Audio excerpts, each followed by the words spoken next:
Okay, welcome back to Solo Roll Mangging.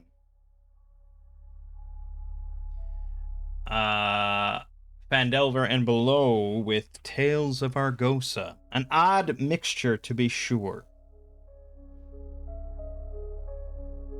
And look, I'm aware that, well, Phandelver and below especially, but Lost Mines of Phandelver is not an incredibly well written and well formulated adventure, and it has issues.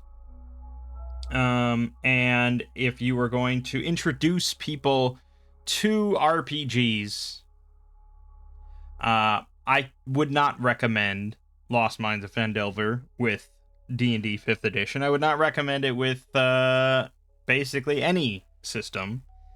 But you could do also a lot worse than say Lost Mines of Phandelver with Tales of Argosa, or even Lost Mines of Phandelver with D&D 5th edition. As much as I hate on it, it's not the worst designed system of all time.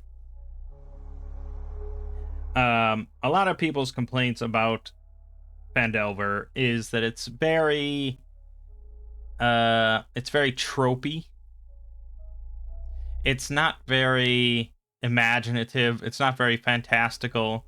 But keep in mind, it's a starter set. It's meant to be someone's first experience with D&D and with RPGs in general. And tropes aren't that bad, usually, when you encounter them for the first time. And I know that I've run it with people new to RPGs, and that goblin ambush right at the start is pretty exciting, for someone that has no experience with RPGs or very little experience. So I'm not doing, Phandelver and below again just because, oh my god, I love this adventure. I have a shrine to it in my bathroom.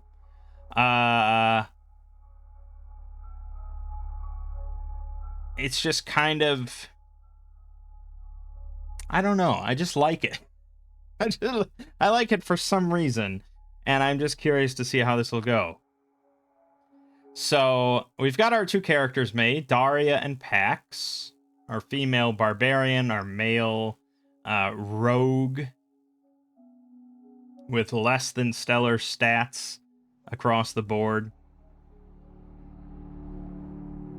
And we are going to get started. They have been hired, so let's go over the basic introductory plot of Phandelver one more time. Let's see. Let's skip over any sort of spoilery sort of blah blah blah blah blah blah blah blah blah blah. Adventure hooks, blah blah blah. You're in the city of Neverwinter when your dwarf patron and friend, Gundren Rockseeker, hires you to escort a wagon to Phandalin. Gundren has gone ahead with a warrior, Sildar Hallwinter, to attend to business in the town while you follow with the supplies. You will be paid 10 gold pieces each by the owner of Barthen's Provisions in Phandalin when you deliver the wagon safely to that trading post. So there's a question of how much farther ahead of us they are. And I don't think it can really be an obscene number. Because spoiler alert, we do soon run into Sildar, who's been captured. And he's still alive. So I don't think it can be too long, but maybe a couple days. It's a couple days ahead of us. So, yeah, we're getting paid 10 gold pieces each by the owner of Barthen's Provisions when we deliver the wagon safely to that trading post. I'm not sure the exact nature of this arrangement. Gundren hired us, but we're getting paid by Barthen's Provisions and not Gundren.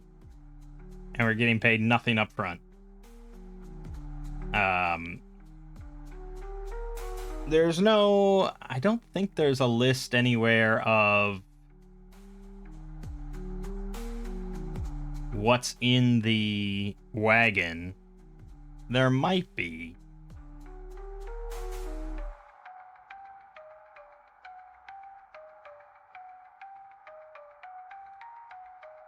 I could have sworn maybe someone else has come up with a list of what's in there.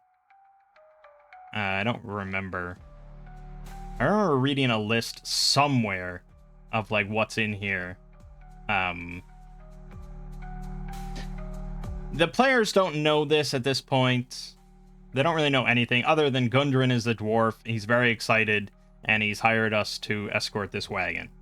And he's so excited that he's running ahead to get to Phandelver. And, you know, if the players wanted to ask, you know, like, what do they know about Phandelver? What do they know about the area? Blah, blah, blah. You know, there might be something to discover there. But basically, Gundren and his brothers, have found a map that leads to a very old secretive location up in the mountains, to a place rumored to have like this magical forge or something like that, and it's filled with treasure and blah. It's all part of the history of Phandelver and blah blah blah. So I think the list of supplies that I read at some point included like spelunking items like ropes and pickaxes, lamps, things like that, as well as, you know, other general supplies, food, and things like that. I remember looking at the list and thinking that you could just steal this whole wagon and get far more money than 10 gold pieces each. But, you know, it's usually not assumed players are going to do that. Okay. So, we'll get to the goblin ambush. So we're setting out then. And that leads to our Hexploration rules. What are we going to do? Honestly, looking back over Tales of Argosa rules, I don't mind them mostly. The only thing, and the thing that really just fucking put my knickers in a twist when we first looked at Tales of Argosa was the nature of the watches.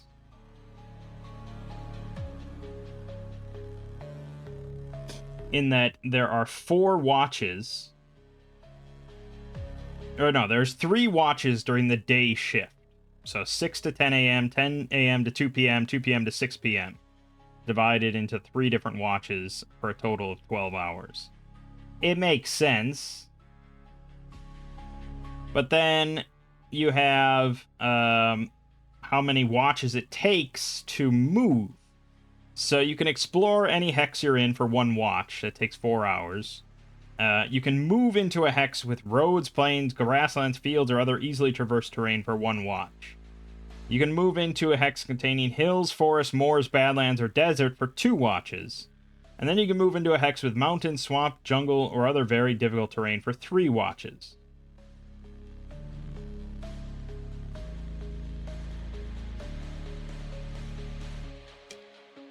And it just was really weird because it's like, it's an abstraction, obviously, but it's an annoying one to me. Because say you're moving across a forest.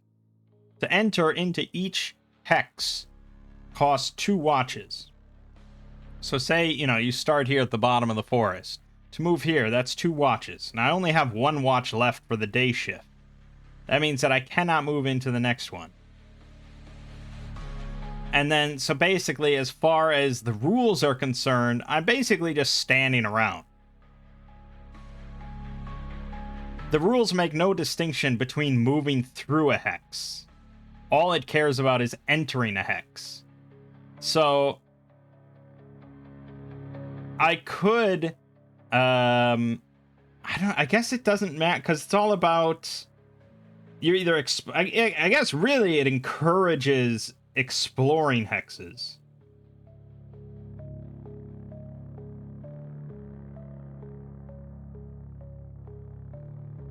Because then you could move you could move 1 hex every day and then explore. But I think overall it penalizes travel quite a bit. This is based on 6-mile wide hexes, and by normal rules, I mean, I guess, yeah. Okay, so based on Shadow Dark rules, you can walk 2 hexes, 2 6-mile hexes per day, even on a road. It makes no distinction really between different types of terrain. So, by Shadow Dark rules, it would take us like 8 days or something to get to 9 days. I think it'd take 9 days to get to Phandelver.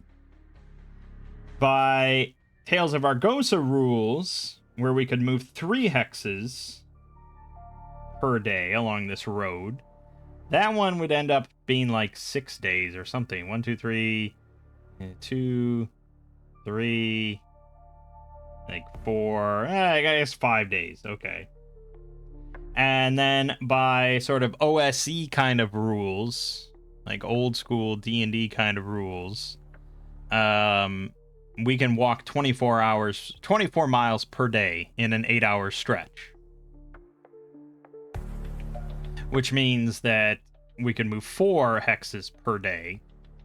So 1, 2, 3, like 4 days, yeah. So Shadow Dark just seems, I guess it does. It does say difficult terrain is double normal, which means you can move 1 hex per day in difficult terrain. Shadow Dark just seems way too harsh.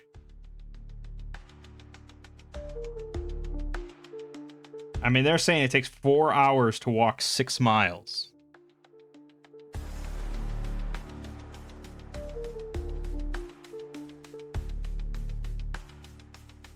The average walking speed for healthy adults is between 3 and 4 miles per hour. Okay, so say 3 miles per hour.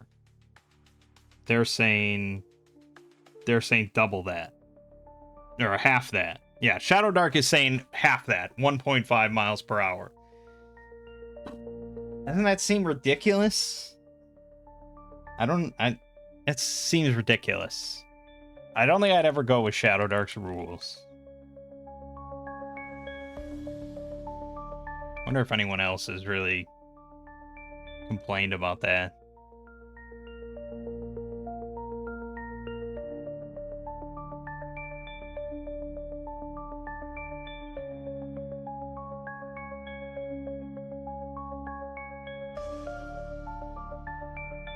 But okay, so say 3 miles per hour. That means in 8 hours, you could move 8 times 3 is 24. Yeah, that's the usual thing. 24 miles per 8 hours of walking. And neither Tales of Argosa nor Shadow Dark adheres to that. So I think I'm just skipping the whole concept of watches. This whole section from Tales of Argosa, I'm just ignoring. But I do like sort of the rest of what Tales of Argosa has to offer, because they outline the travel procedure pretty nicely. Where it's 7 different steps each day that you're out traveling. So if a character ate a ration or ate food the prior day and slept for 6 hours, generally they heal 1 HP. Then you roll 1d12 for the weather, based on this following page, to determine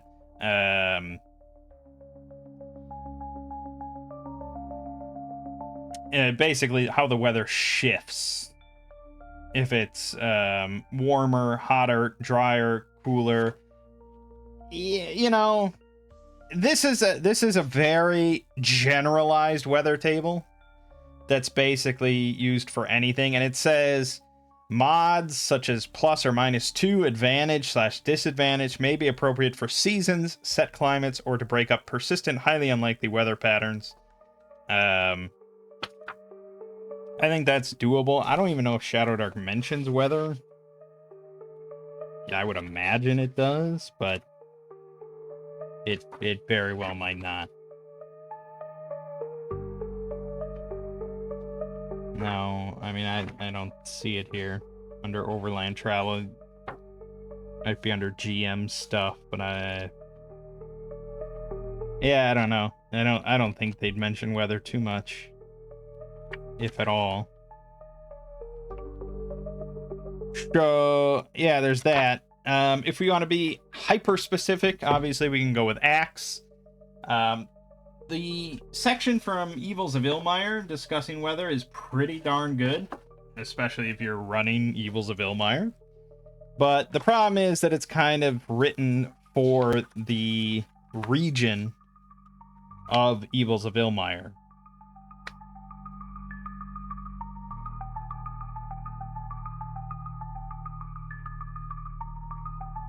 But it's still, I mean, it's fine. Like, so they have it divided by season, so spring and fall, summer and winter. And then during daylight hours, so at the start of the day, you roll 2 dice, 2d6, and you take the higher result. Because the higher results for these are more likely to be kind of pleasant.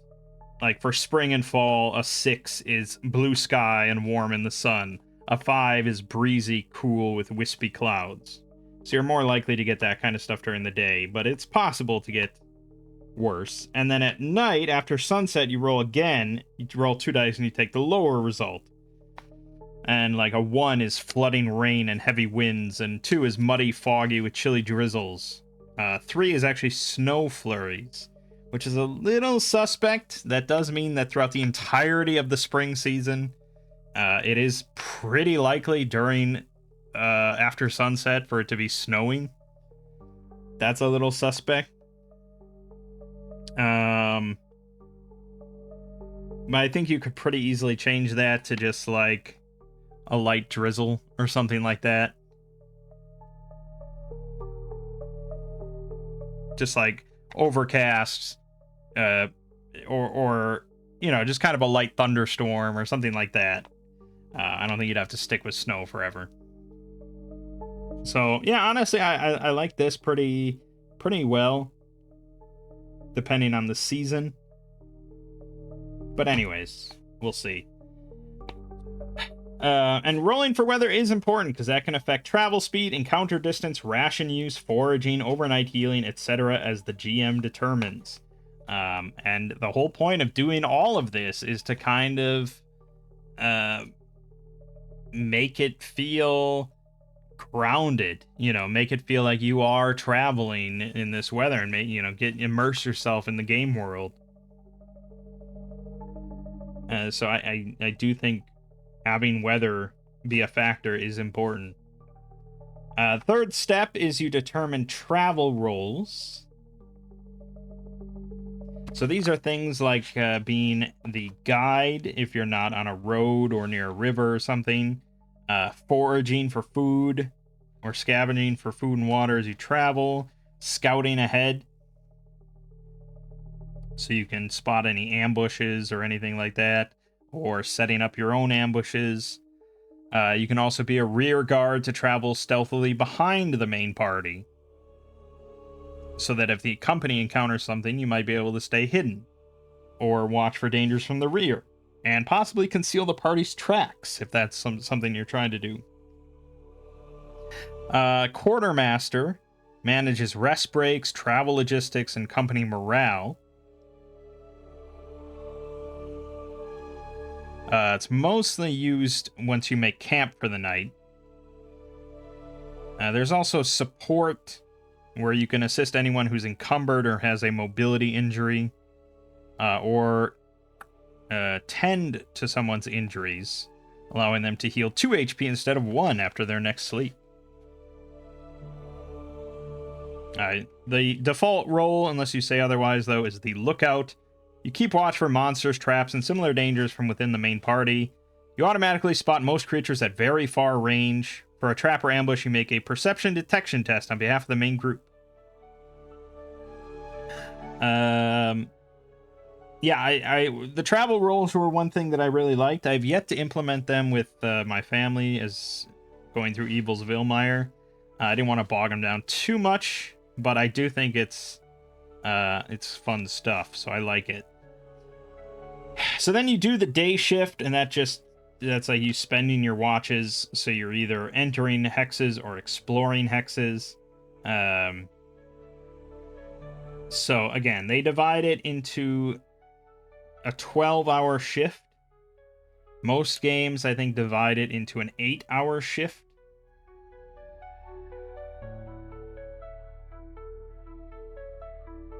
I do think the 12-hour shift does kind of make more sense, that you start your day at 6 a.m. You know, usually with the sun rising. As soon as it's light out, you can do stuff.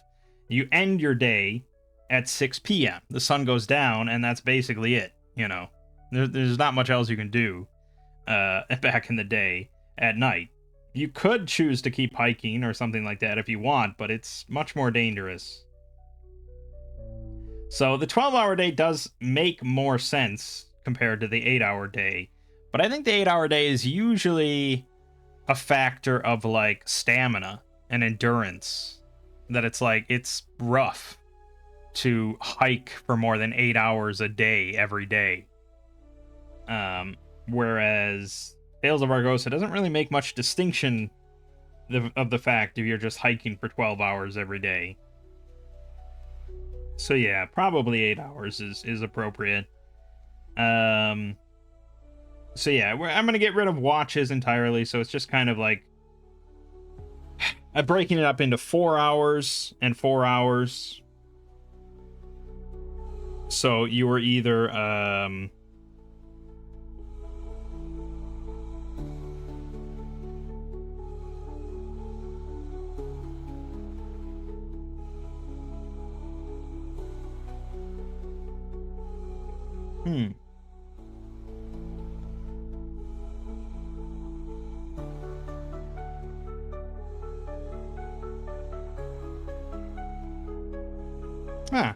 I think Evils of Ilmire here for its sort of rules also goes by 12 hours.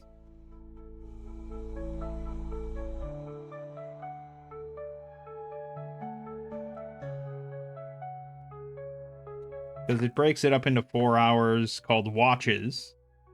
And on the calendar, it does divide the day into 6 different watches, as it would make sense.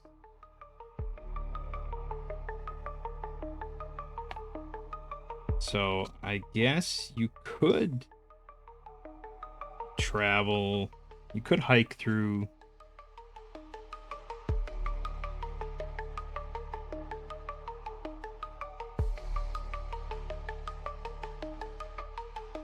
then it sort of adheres to kind of like Tales of Argosa, where you can travel 3 hexes per day during the daylight. Because you get 3 daylight watches, and it's a hike is 4 hours to 1 hex. But again, 4 hours for 6 miles just seems not good. Anyways, I know we're going over this a lot. But it's partly for my own sort of purposes of DMing and things like that. I really want to settle on like a good hexploration procedure that I'm happy with, that I don't think is obtuse or weird or complex or overly complex or anything like that. So we're trying to get it right, and it's mostly Tales of Argosa.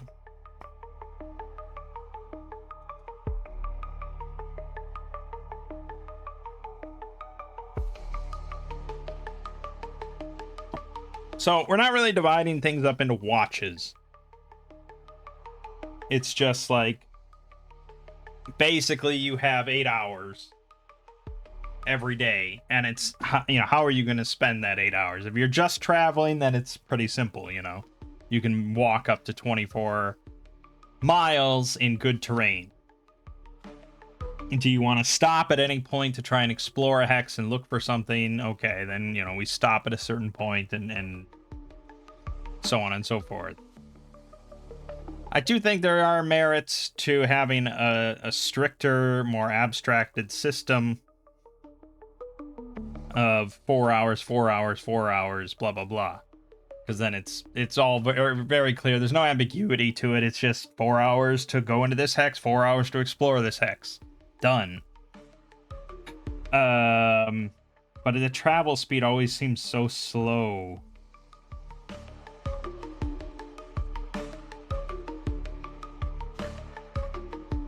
Yeah, travel speed just seems too slow. So upon entering a hex, according to Tales of Argosa, the GM reveals any obvious hex details or hex events. If you're exploring a hex, the referee also reveals one or more further points of interest. And any checks, including travel roll checks, are determined by the GM as required. So you do the whole day shift. You do all 3 watches, and then step 5 is the travel event, where you do the random roll to see if a travel event occurs. If yes, roll a d20 on the relevant table. This is different than, say, Shadow Dark or OSE or something like that, or the Evils of Ilmire rules here, where basically every hex every watch, pretty much, you do an event check. Every hex you enter, you do an event check, an encounter roll of some kind. That's the usual way that I have done it, and I have thought of it, is that every hex bears its own kind of chance of there being a random encounter. Tales of Argosa cuts that way down, where you only really have one possible event per day. Per day. There's also another chance at night for a night encounter. But it says if there's already been an event today, it's the GM's call to see if you even roll for a night event.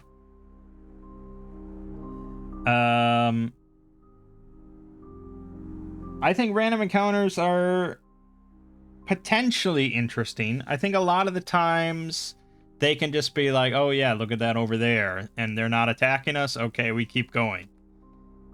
I think there's a lot of potential for that to occur, and it's tricky because you don't want to just be like, okay, there's a pack of wolves and they're on you and you're a fight, roll initiative. Yeah, I mean, you don't want to pull shit like that. But also, it can get kind of just stupid and annoying and pointless if you just time and time again, it's just like, oh yeah, up on the hill over there, 200 feet away, you see 4 wolves. Okay, we keep going. And I haven't done that many random encounters DMing for my family, but there have been multiple times where it's just like, okay, that's cool. We kind of walk around it. We give it a wide berth, for like wild animals or something like that. Or if it's, sentient creatures, like if it's like goblins or something, and the party notices them, the goblins haven't noticed them. They're just like, okay, we sit here and we wait until they go away or something. But there is potential. And like, again, Evils of Ilmire, I'm going to keep mentioning that as we go because I'm running that currently, and it's the foundation of why I want to get better at all this.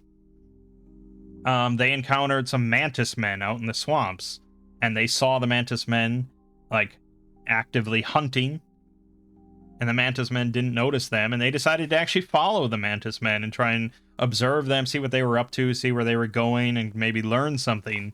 And they learned that mantis men were pretty deadly, and they didn't get into a fight with them at all, but they didn't just say like, okay, that's nice, we walk away. So that's why you do random encounters, is there's always possibility that players are going to get involved, and there's just a possibility of that. At one point I rolled for an encounter with some a giant ferret or something like that, I think. And it was like protecting its nest or something, and they just gave it a wide berth and walked on. And that's, again, what I thought is usually going to happen. But then later, they encountered a pack of giant geckos protecting their eggs. And they decided, hey, I think we can take this, and this is going to give us XP and stuff, so let's do it. And so they engaged and they did the fight, and one of them actually died. A character died in that random encounter. So yeah, that's why we do it. So I think a strict method of 1 random encounter check per hex is not the way to go. I think it should be determined based on the danger level of the area, of the region, or whatever, which is how Shadow Dark advises it. So it basically determines it asks you to determine if it's unsafe, if it's risky, or if it's dangerous or something like that. I think that's the 3 levels. And so then you roll a random encounter check every 3 hours, every 2 hours, or every hour. So they divide it up into hours. I think basically for our purposes, it would be like basically every 3 hexes, every 2 hexes, or every hex, depending on the danger level of the area you're in.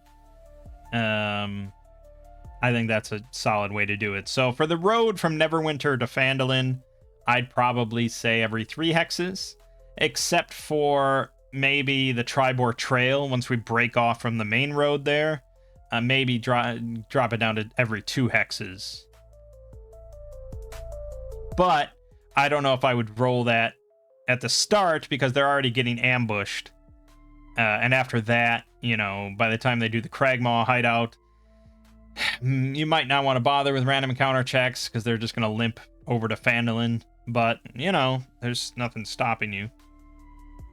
Okay, so we are going to do this. And I was actually reading some posts about Lost Mines of Phandelver and some advice and things like that, and things that people have changed. And I read one really good post specifically talking about the start and the goblin ambush. And he has run Lost Mines of Phandelver for multiple groups. And so he has learned some things. And what he does now is he always has an NPC ride along, like basically driving the cart. So, because we are specifically here not to drive a cart to Phandelver, we're here to escort the cart. We're here as an armed escort, because this is a not safe region. This is kind of the Borderlands. And the NPC, he always uses some guy named Thistle. And he's basically there for various reasons. Kind of to chat up the group, help with player character introductions and things like that. But also he can be used to introduce certain concepts. Like during the goblin ambush, he can actually grab his crossbow and hide behind the cart to showcase how cover can be beneficial, and also he can be used to help out with the fight by maybe landing a crossbow bolt or stabilizing somebody or something like that. Another thing that he does that I think solves definitely some problems while introducing new ones is that he actually has the goblins attack the ox that is driving the cart first. So when they spring their ambush, the first thing they do is shoot the ox with a bunch of arrows to kill it, so that it doesn't run away with the cart, because they're trying to loot the cart. That's the whole goal of the ambush. So, and there's precedence, because the horses from the previous carriage are lying there dead. They shot the horses and killed them right away. So these goblins have done this, multiple times. They're practiced ambushers. So they ambush the ox first, and then they stay in cover and try and pick off, whoever's left there, who's ever with the cart. And I think that's pretty good, because that really then not forces the players to go to the Cragmaw hideout, but it provides a further incentive of okay, well, our cart's kind of stuck here, and we may as well investigate these tracks and stuff. But it also prevents the goblins from alpha striking one of the characters. Because if they're playing smart, Yeah, I mean, they would probably all focus fire like one squishy dude or, the wizard or whatever in the back. They would just shoot him 4 times with arrows with their, surprise round, and then he'd be dead, which is a common complaint with this ambush. Whereas this solves that now. The ambush is pretty much going to guarantee to kill the ox, but then it's like, okay, now we're in a fight, and our ox is dead, and we're pissed. So I thought that was pretty good. All right. So we're going to travel with Thistle then. I will steal that idea wholesale.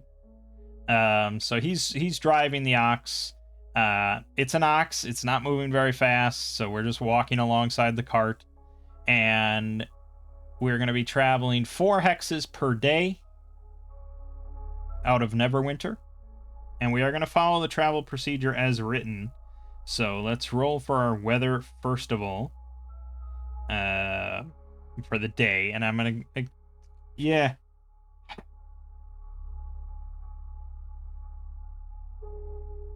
I wish I had this Evils of Ilmire weather chart kind of written out somewhere else. I guess I could write it myself in Notepad, but I have the book here, so we'll just do that. So it's a 2d6, and we take the higher result, and we'll use the spring chart. So we got a 6. So it's blue sky, warm in the sun, perfect weather as we set out from Neverwinter. And we will determine our travel rolls, because I do want to adhere to that. So I don't think we really need foraging. We don't need a guide.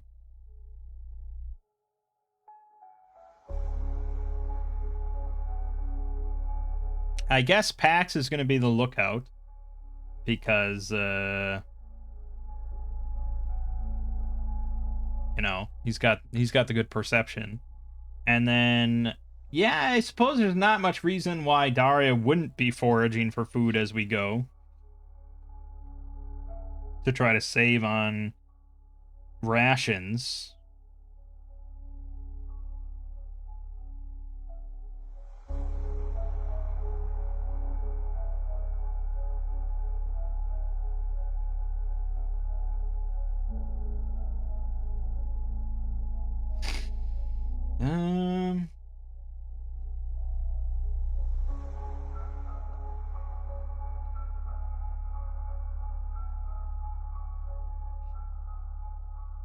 Yeah, okay, fine.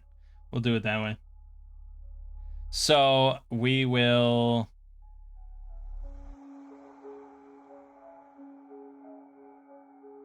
Okay, we'll track it. It actually shouldn't have a grid at all.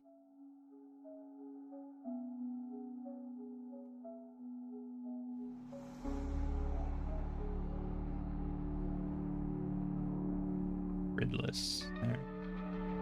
Okay, so 1, 2, 3 hexes. And I'm going to roll for the random check. So this is just a d6. His encounter on a 1. It's pretty unlikely,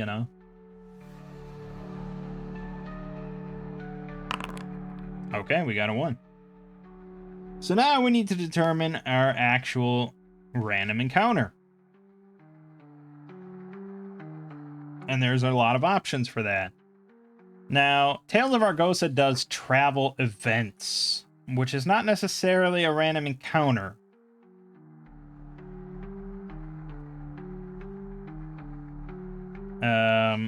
In fact, it's relatively unlikely to be a random encounter. It's a d20 roll, and a random encounter occurs on a 3, 7, 11, 15, 19. So there's a 25% chance of a random encounter.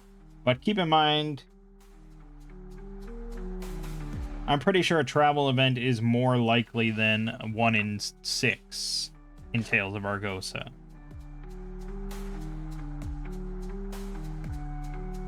So the other stuff that can be travel events is like You stumble upon forgotten ruins, or you find other travelers, or there's a freak weather change, or you stray off course. There's actually one where you come across overwhelming numbers of enemies or rivals blocking the party's present course. A montage is required to slip by unnoticed. A hard montage. If failed, run a chase to determine whether the adventurers escape. I mean, that's pretty severe. Shadow Dark divides everything by locale. Whether you're in the jungle, you're in the grassland, you're in an ocean, you're in a town, you're in a forest, you're in a tavern, you're in the temple district, you're in a tomb, what have you. I think for us, usually we roll grassland. Typically, yeah. And this is a D100 chart, although there's really only like 50, 52, I think, entries. And it does include some relatively wild stuff, like a T-Rex galloping along after a herd of panicked antelope. You may not want that in your game, necessarily. But it's a decent enough list, divided by region and terrain and stuff that you're in. I think you could do a lot worse. Evils of Ilmire obviously has random encounter tables for each hex within its small hex crawl. So it's very kind of targeted, specific random encounter lists, which is generally the best approach if you can take the time to do it. Axe divides it up by also sort of region or kind of level of civility. Whether you're in a civilized area, if you're on a civilized area on a road, if you're in kind of the borderlands area, if you're in more of a hostile area, things like that. And then I think it actually divides up. I think it divides up further than that. I don't remember. It's pretty extensive. Phandelver does have random encounter tables, but I think that's mostly for the forest and maybe a couple other regions. It doesn't provide for this stuff because it's assumed that you start at the ambush. So it doesn't do any of that. So I think in lieu of a better option, we will just go with Shadow Dark because it's usually pretty good. So we'll just roll a D100. Why does it keep closing my fucking table?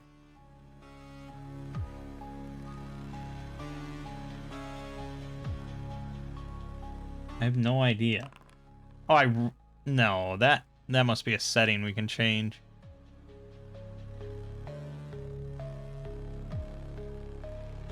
No?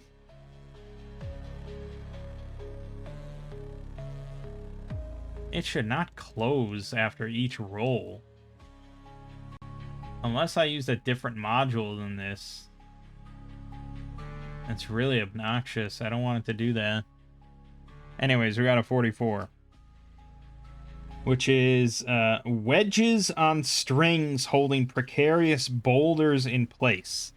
Does not really make sense for a civilized road at all. So I guess we'll re-roll that. 96 is the Wandering Merchant. Yeah.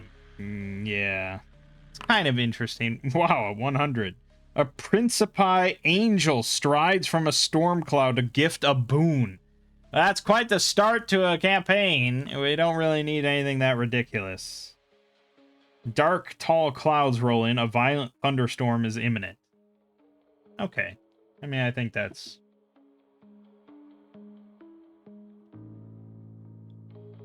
It's a bit of a travel event, I suppose, rather than an encounter. But alright. It's gonna get wet. So then we can move one more hex, 4 total, and now we settle in for the rest of the day. Okay, so obviously there were no encounters that I had to look out for. Then there's the foraging, so it's an int or perception wilderness lore check. Daria does have wilderness lore, and we will use int, so this is +1, which is still a failure. I could use a reroll if I want, but I think we're fine. It's fine.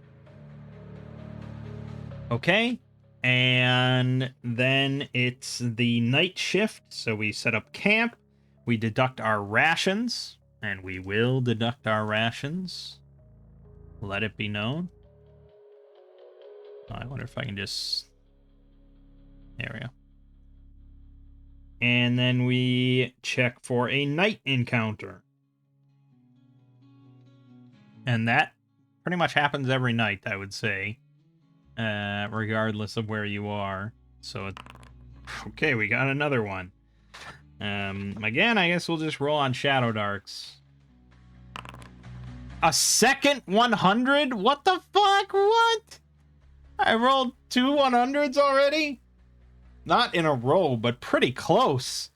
Only one roll separating them. What the hell? And then a 12. It's the same thing. What?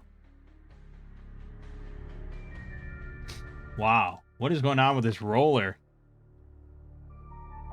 1d4 giant dung beetles roll manure toward a towering pile. Okay, so we set up camp near a just towering pile of shit. How did we miss that? I guess it's the middle of a thunderstorm, and we kind of... Maybe we found, you know, whatever close shelter we could. So 1d4... So 3 giant dung beetles. So this is where we would roll for a reaction roll to see how they feel about us being near their giant pile of shit.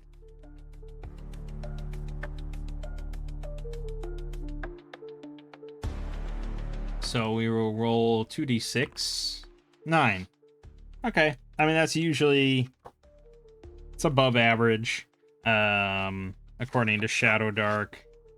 That is going to be neutral. I think Tales of Argosa is a little kinder than that, but who can find anything in this book? So they're neutral, and they're just kind of going about their business, and we just kind of watch them, and we have no interest in fighting them in a thunderstorm or anything like that. So, yeah. We're not pleased about it, but we're not going to move, and they don't care, so that's it. Alright. And then it's the end of the day, so we go back to step 1, and that was a whole travel day, mostly using Tales of Argosa. Okay. So new day. We don't need to heal. We will roll for weather again. 2d6. Ooh, that's not a great one. I rolled 1d6. Why do you keep closing? Don't do it. Okay, so we got a 5. So it's like slightly worse weather, but pretty much the same. It's breezy cool with wispy clouds. Perfect traveling weather, no doubt. And we will assign the same rolls for the whole trip, so we don't have to think. Okay, 1, 2, 3. We will roll random encounter check. We're good. And 4. Okay. Pretty simple. Then we will set up camp for the night. The check for Daria's int roll. Great success. Ho ho ho. That means neither of us have to deduct rations. I don't find enough food for Thistle, but he's on his own. Okay, good, good, good. And that's it. So then we roll for the nighttime encounter. We're good. Everything's good. New day. See how it all flows along. New weather. Slightly worse. I think this is where it gets overcast. We really already gone like an hour. and I haven't even gotten to the first encounter yet. Yeah, overcast with gusty winds. Okay, the weather's slowly getting worse as we approach Phandelver. Bit of an omen. Alright, moving on. 1, 2, 3. I'm gonna check... No, I'm not gonna check for a random encounter. I'm gonna stop there because we're gonna do the goblin ambush. So now we're gonna switch scenes.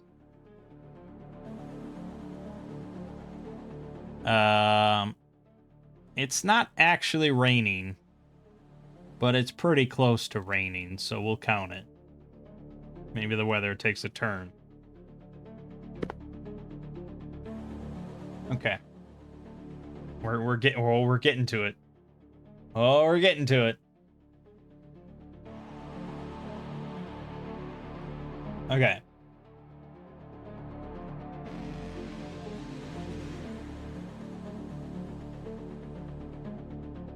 It says you've been on the Tribord Trail for about half a day. And are nearing a side road leading south toward Phandelver. Okay, maybe we're not ready for this. I jumped the gun a little bit here. Hold on. I mean, if this is Cragmaw Hideout, it doesn't really make much sense, but...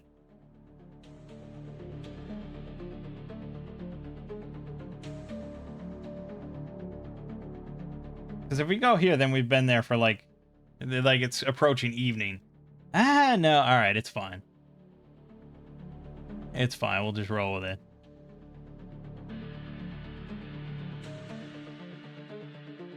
Okay. As you come around a bend, you stumble upon the scene of a recent battle.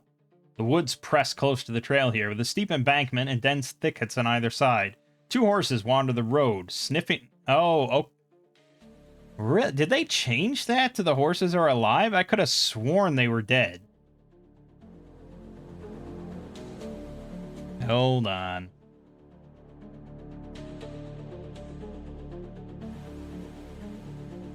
I'm gonna look up the original Lost Mine of Phandelver.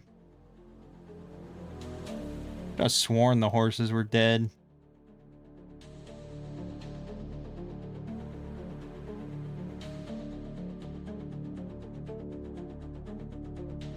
Yep. As you come around a bend, you spot 2 dead horses sprawled about 50 feet ahead of you, blocking the path. Each has several black feathered arrows sticking out of it. Wow, I can't believe they changed it so the horses are just alive and well and you could take them. Okay, well, alter that. The horse has got to be dead. It makes the most sense, especially because they're going to shoot the ox.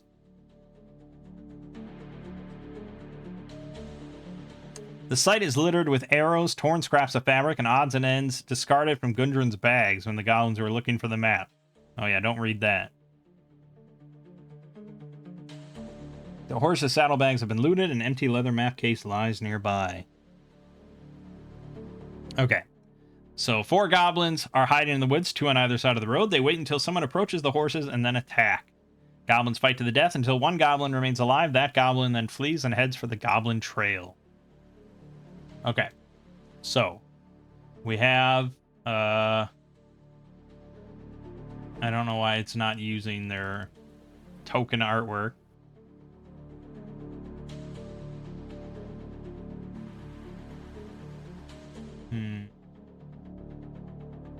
I hate that I have to do that twice.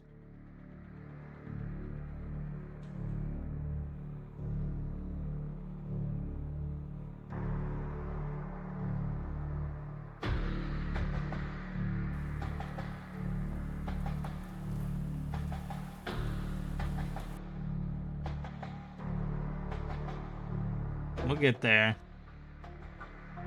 We are gonna do combat. It's gonna happen.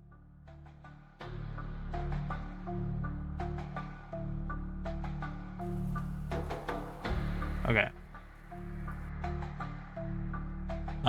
So then we also have a...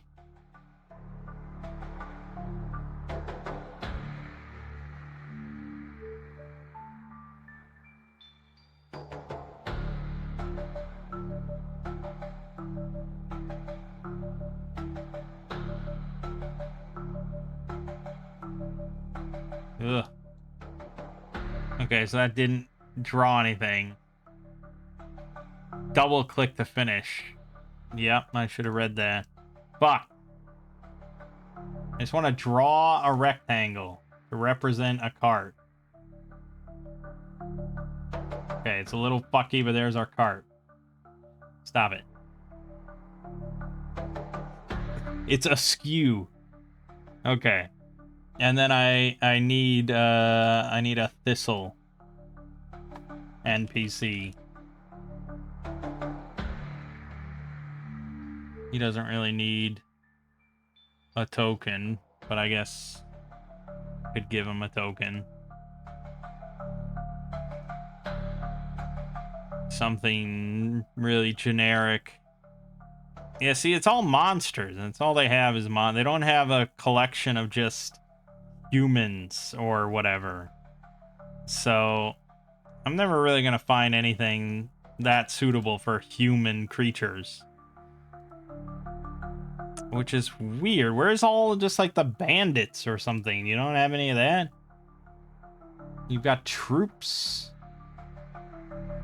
I don't know where else it would be. You know, I would assume it's under humanoid, but it's not. There's no bandits. That must not really exist. Where's like the town guard or so, you know, like where is all that? Where else would it be?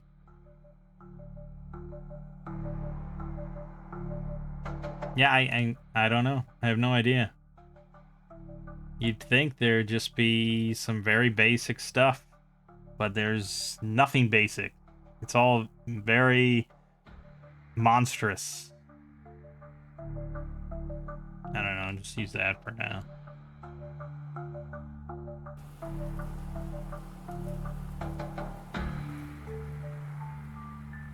You serious? It didn't even... Fuck! Fuck!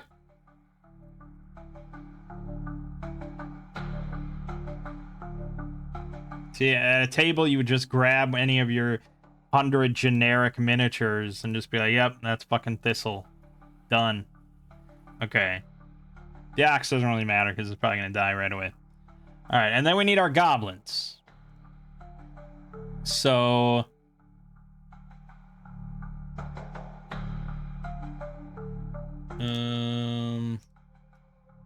I don't know if I don't think we have a collection of monsters or anything. The Tales of Argosa...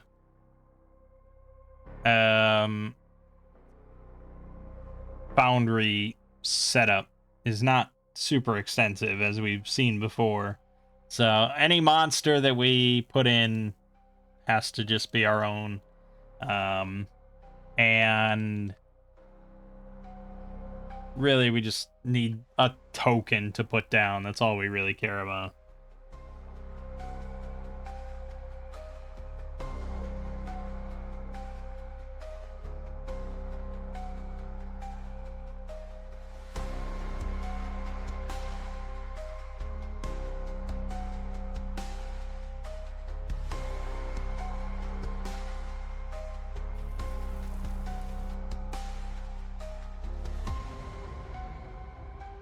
Yeah, not great. I mean, it's a very slow process.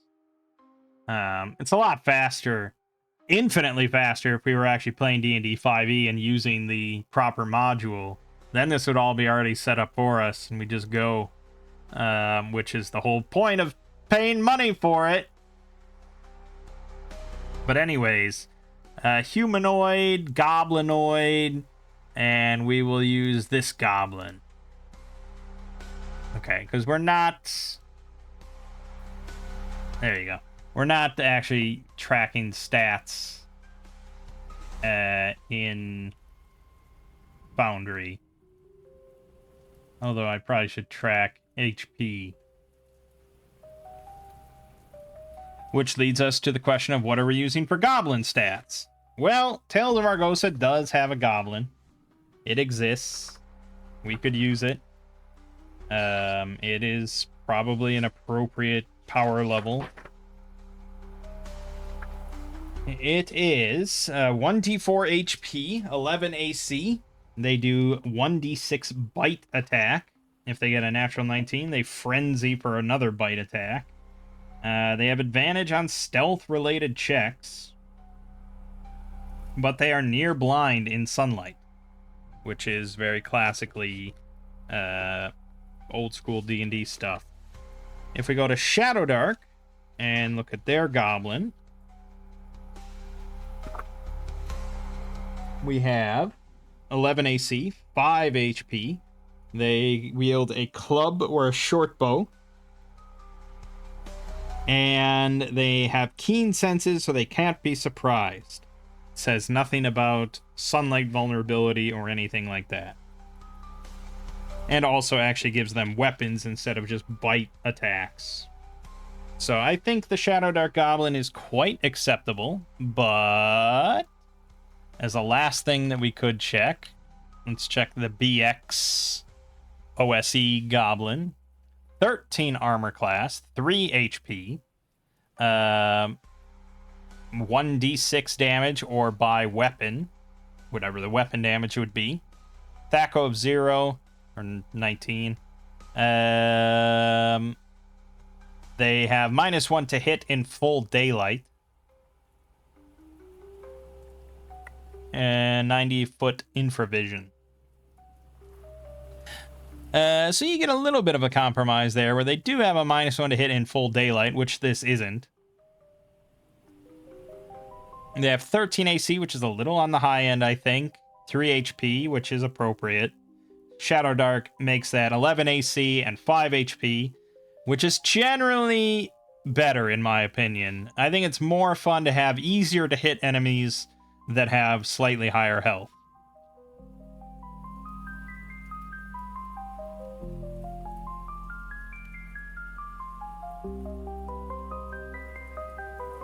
The only problem is that Shadow Dark has short bows dealing 1d4 damage. But hold on, is that what their actual equipment has? Short bow, 1d4 damage. Yeah, okay, they do short bows at 1d4, which is pretty low. Tales of Argosa is 1d6, so we'll make ours 1d6. So we're going to jumble this kind of all together. We will have our goblins have 11 AC, 5 HP, and deal 1d6 damage with +0 to their attack. And they can't be surprised. Done? Done. If I have any attribute questions, we will use Tales of Argosa stats. All right? Good.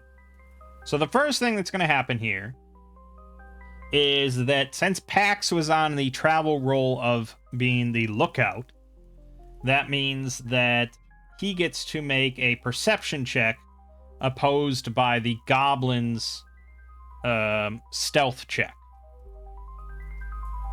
So we're just going to roll perception. We don't have detection as a skill, so this is just straight up perception. And we got a great success of 3, which is very good. That's a margin of 10 for us. So now we're going to roll for the goblins, and they have a perception of 11. No, sorry, a dex of 14. So they're going to roll the same thing. It's just going to be one of them rolling for the whole group. It's a representative check. So they're rolling against 14. They failed. 18. So maybe they weren't really, they were just kind of lounging around. They're, you know, it's raining, so they're kind of, the visibility is lowered. Maybe they were a little just kind of, they've been sitting here for however many, you know, it's been like 2 days since this ambush. And they basically left the horses and the cart there and stuff in the hopes of catching somebody else in another ambush. But it's been 2 days and nothing has happened. So they've kind of lost interest in just sitting around. So they weren't quite as observant as they should have been. And so Pax immediately kind of noticed a little movement and some sounds, some light sounds through the trees. Now, that doesn't mean that they don't see us. That just means that we both kind of become aware of each other at the same time. So, it's up to you as a DM in this moment on whether you'd allow any of your characters, your players, to do anything, or if you would just immediately initiate combat and just say, okay, roll initiative. Oftentimes, you know, they recommend in an OSR game that you roll reaction rolls and stuff for every kind of encounter, but I don't think you roll reaction rolls for every encounter. Oftentimes, well, sometimes for set encounters, set locations, things like that, the reaction from the enemies is kind of predetermined. The goblins are here to ambush anyone that comes in. Maybe if we were traveling in a group of like 8 or something armored, they'd be like, oh shit. But this is a small group, and they outnumber us, so they are more than ready to ambush us. So there's no need for a reaction roll. So I think in this case, we just go for initiative. And we're going to start with Pax rolling initiative. Great success. All right. So we may save that ox yet. So we get to go first, the two of us, and Thistle, I suppose. And Pax, immediately shouts that it's an ambush. So there's no surprise on either side here. But there are still complications. They are behind cover. That's sort of the whole point. So they're going to get kind of a +2 to their AC for being behind trees. I could also count the low visibility, but it's just kind of drizzling, despite this graphic. There's also the embankment. They're up this embankment, and it's kind of muddy, so that is going to affect movement. And I think that I would probably say it's going to take a whole move, a whole turn, if you want to move up to one of these goblins up the embankment, unless you want to try to roll a, I'm going to say athletics. Yes, I think athletics is what I would say, unless you want to argue that you're doing like some flip or something up the embankment, but that sounds pretty tough. I feel like that would I would make that harder. So otherwise, athletics.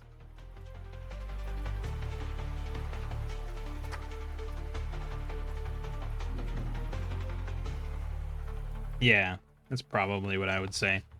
Okay, so Pax is going to move sort of behind the cart,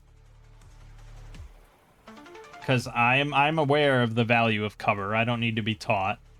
So I'm going to move kind of behind the cart here and shoot out at this goblin here with my short bow.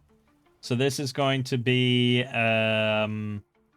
against his AC of 13 now, because of the +2 that he gets. So we're just going to roll normal everything. We're not going to modify my roll, just normal. So I rolled a 12, which is going to be a miss. So my arrow sinks into the tree bark near the goblin's head. Yeah,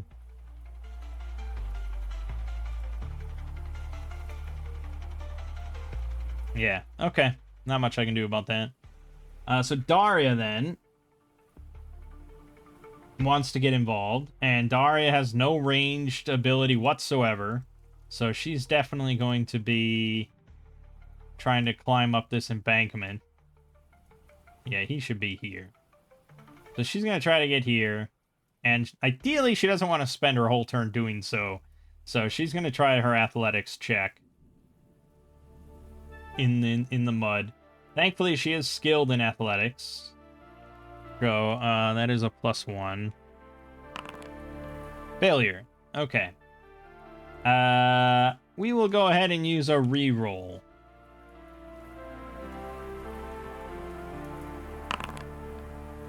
Yeah, okay. The skill, clicking on skill and rolling skill should add the +1 automatically, but it doesn't.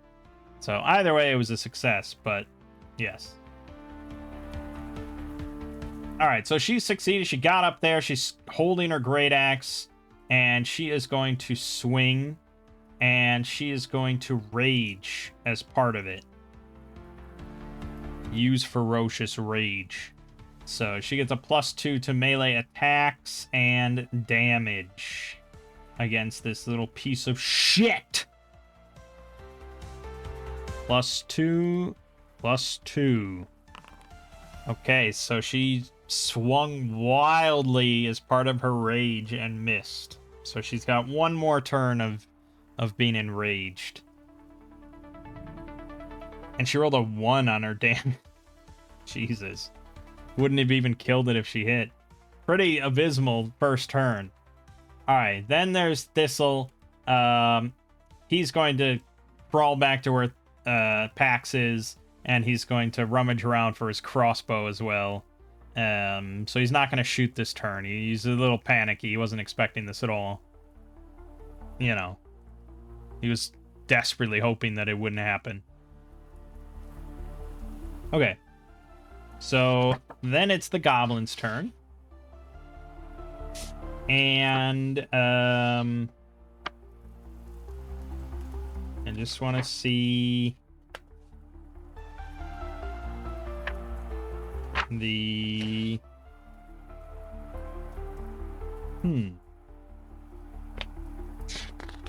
For whatever reason, I can never find anything in the Tales of Argosa book.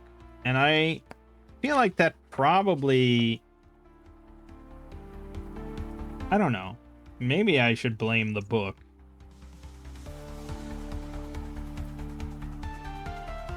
Okay, so they all are... So we're saying they all have short bows and they all have clubs. We'll go with that.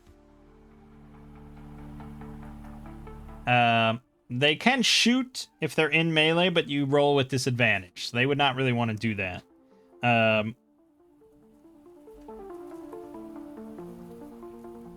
I think this one is going to try to scramble away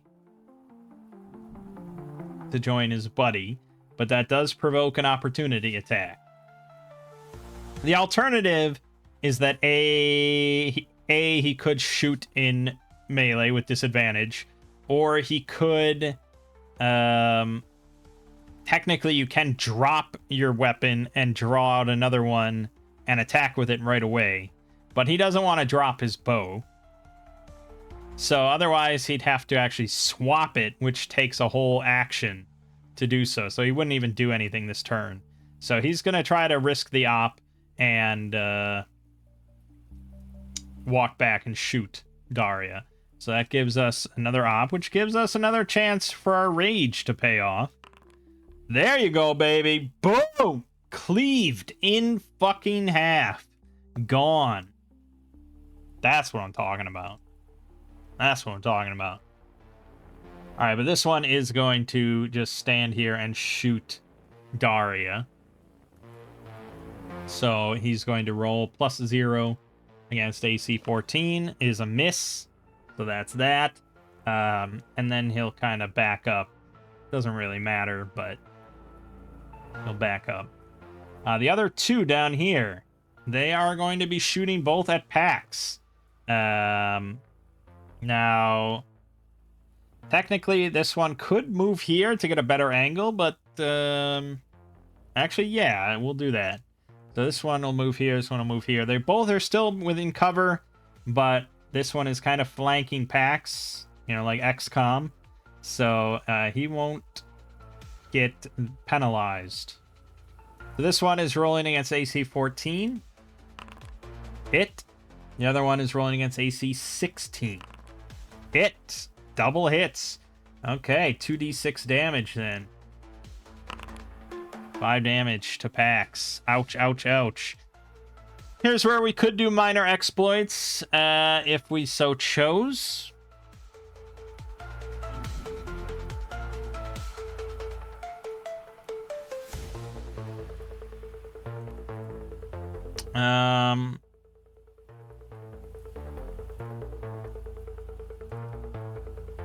enemies doing minor exploits always seems a bit more like kind of combat as war, you know? It feels like I'm being mean when I do minor exploits as the enemies. But it would make sense. I guess they try to shoot like, they try to like shoot her hands or something. They like try to disarm her. So perhaps like their perception versus dexterity. I'll have one of them do it. And they don't have great perception. I think they have an 11. They have an 11, yeah. So we'll roll their 11 perception. Whew! That is a margin of 9 versus Pax's dexterity, which is a margin of 9. Okay. Well, then they...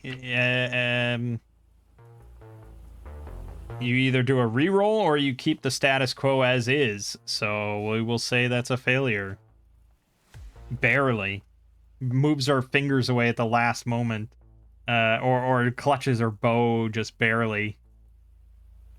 This artwork's throwing me off. Okay, but still not a great turn for Pax. New round. And now Daria's initiative is really going to fuck her over. Nope. Roll the 1. Excellent. Okay, well, Daria is not letting up. She's got 1 round of rage left. So we're going to move right in to try to behead this thing. Very much dead as well. 8 damage. Cut that thing's head off. And her rage subsides. And she didn't even take any damage, baby. Alright, Pax. Now we're going to shift to behind the cart there.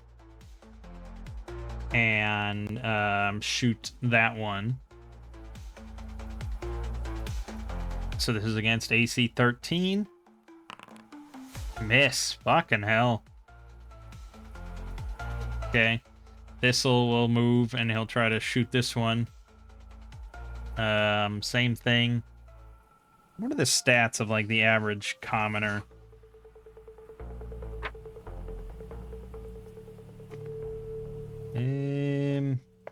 Human. The 10 and everything? Is that usually what we do? Yep, 10 and everything. Okay. Then he's just got a flat D20 roll here. Nope. Not quite. Unfortunately, thanks to the cover. They cover. It's a big factor. It's a 10% swing. Okay. Then the goblins get to go. They're still going to be resolute, but they're not going to try to shift here. There's nowhere else to really shift to. So one of them's going to shoot Pax, one of them's going to shoot at Thistle. So against Pax, this is a 16 AC. Miss. Against Thistle, he has an AC of 10 normally, so this is 12. Miss. Okay. New round. Failure. They're going to repeat the same shots against Pax. 16. Fumble. Well, gee. A ranged fumble.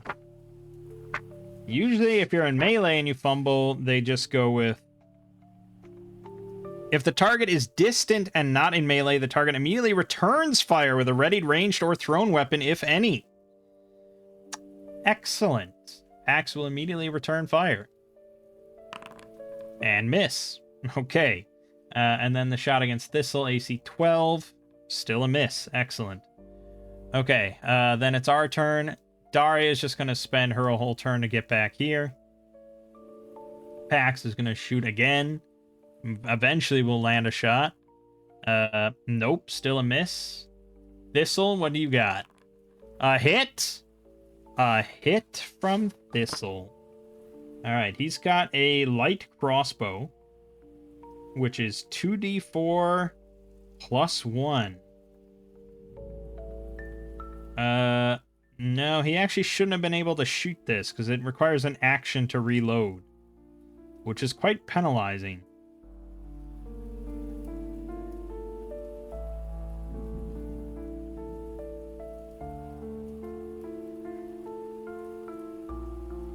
Okay. No. Sorry. Skip that. He's reloading. Okay, new round. Failure. So they're gonna continue shooting. So I'm shooting at Pax. Hit for D6 damage. 2 more damage. No more. Well, I didn't really determine which one did the minor exploit before, but we'll say it was that one, so you can't do any more. And then this one shooting Thistle. Critical fumble or a critical fail, so Thistle will return fire. Yeah, boy. All right, so this is 2d4 plus 1 damage. 7, 8 damage. Yeah, Thistle got a kill. Excellent. Okay, now this one's going to run on its next available turn. So Daria's going to try to prevent that. Daria's going to move all the way up. Spend our whole turn doing so. And Pax will try to shoot him. I'd like Pax to get 1 hit. Just 1 hit. Fuck! It's never going to happen. Okay, new initiative. Great success. All right. Daria is going to swing. Dead. Okay. Daria got 3 kills. Thistle got 1. Pax did jack shit. Brilliant. Also, we didn't capture any for interrogation. But I don't think that's I can't imagine that's a common thought for Lost Mine of Phandelver. Especially like new parties. Why would you think to capture these goblins? You just assume that they're evil goblins that ambush people on the road. Like, maybe if you... No. Like, maybe if you had time to inspect the scene and see that, like, oh, there was a map case and the map is missing or something. They bothered to even take the map, you know? Maybe then you'd think, oh, we should capture one of these to ask where they took everything. I suppose you'd see that this was looted, and maybe you'd want to figure out where they took things. I guess I could see. I just think it's unlikely. I think it's uncommon. Okay. We won, so we get a short rest. So Pax, short rest, double failure. I will spend a reroll here, although my will is really bad. Terrible failure. Now that doesn't put us in a good position. Great. Daria, short rest. We got a success. I will get back my ability use of Ferocious Rage. Could be better. Man, yeah, I didn't think about Pax's will being that shitty.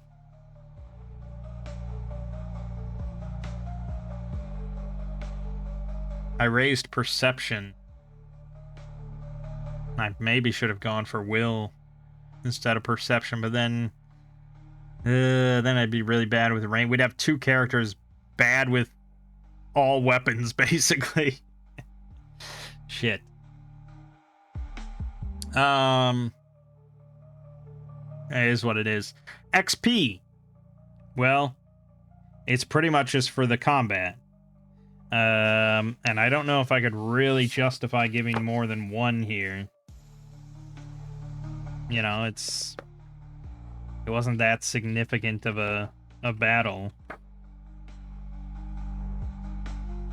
2 XP is for difficult foes. I don't think I can justify that. So really, this is a 1 XP-er. Not very exciting. But we were victorious. 2 against 4. 3 against 4, I suppose. Thistle did get a kill. And our ox survived.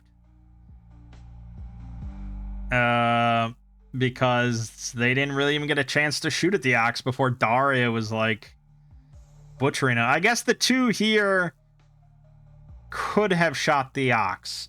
But I think, yeah, the fact that we went first and spotted the ambush and they were kind of lounging I think that threw off their whole plan.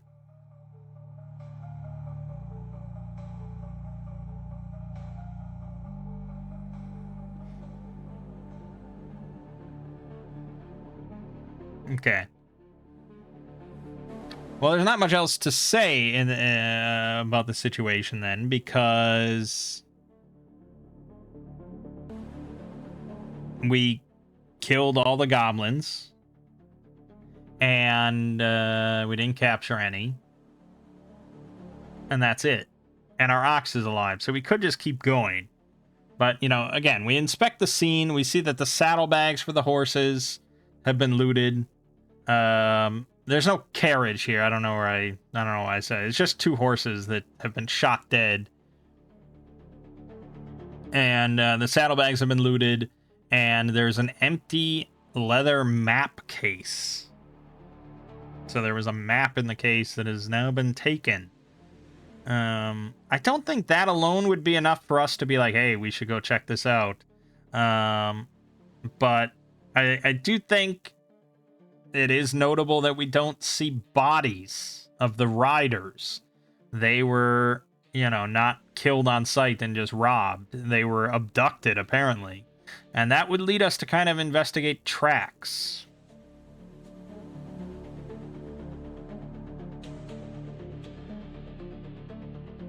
Now, D&D will have you,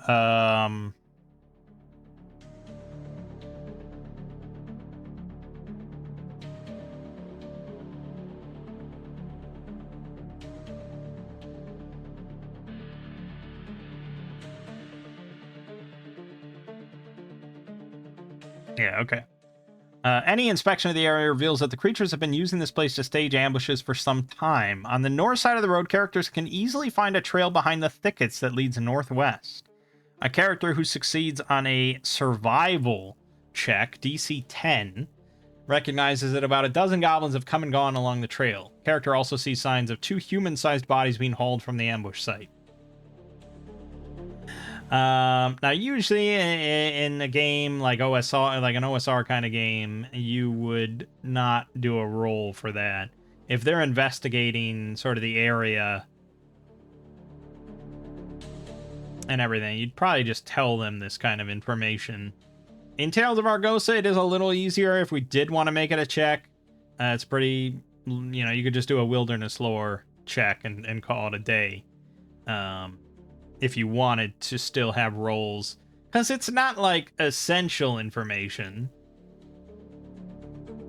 And just knowing that there's a trail that leads northwest is probably enough to go on if they happen to fail the roll.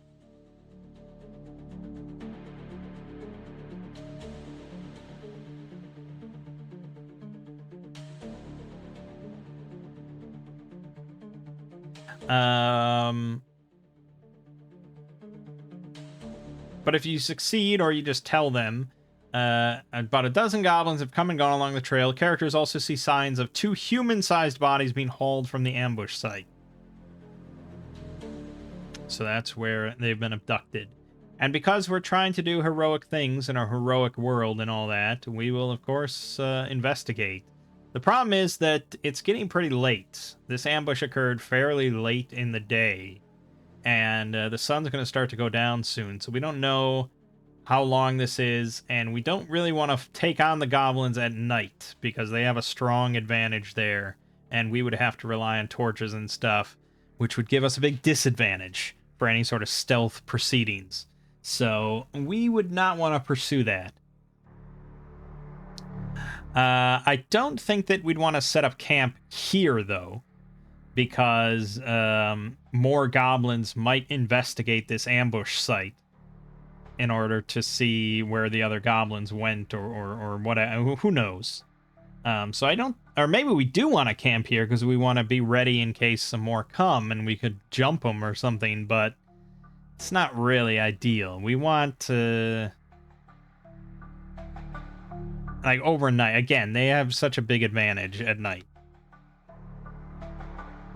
So I think we'll just head along like a mile or something and set up camp.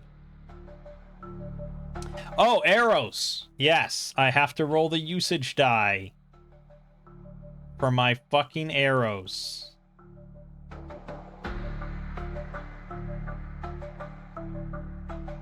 Ammo roll 1.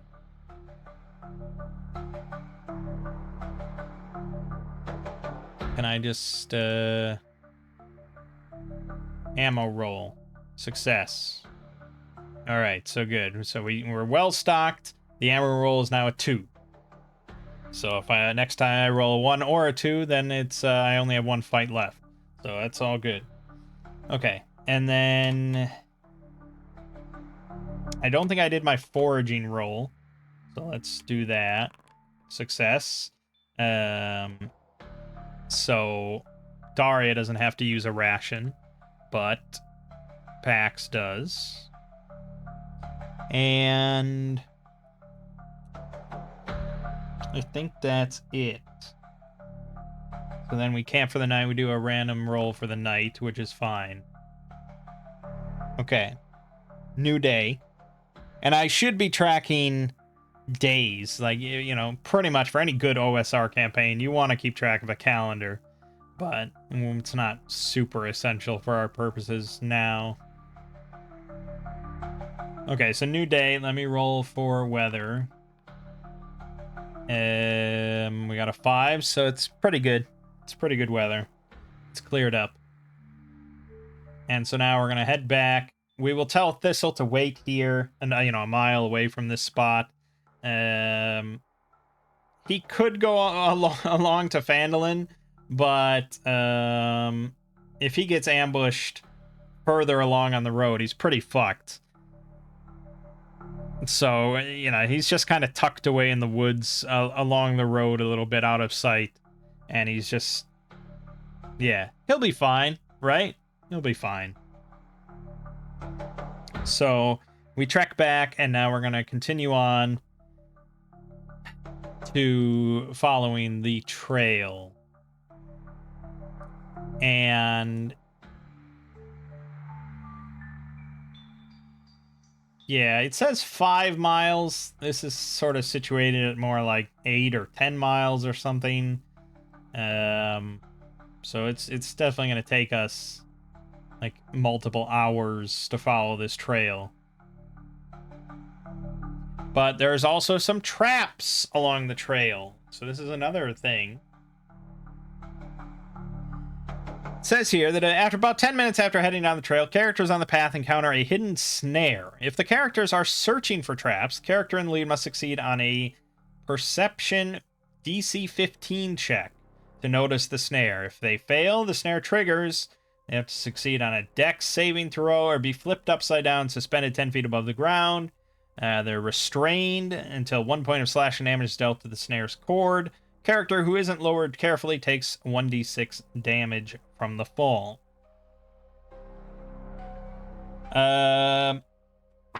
Right, so it's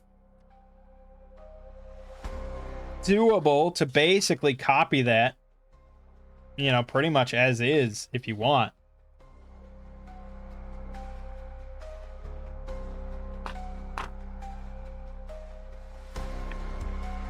Oh, Tales of Argosa does have its own random encounter tables based on region. It's got aerial, city, towns, or villages, deserts, jungles, forests, mountains, and hills, oceans, lakes, rivers, plains, and grasslands. Oh, and roads and trails. Nice. It's not quite as extensive. Snow and ice, swamps. Not quite as extensive as Shadow Darks, but not bad. Let's just looking for the trap section here and see if they have any guidelines. I don't even know where it is, really.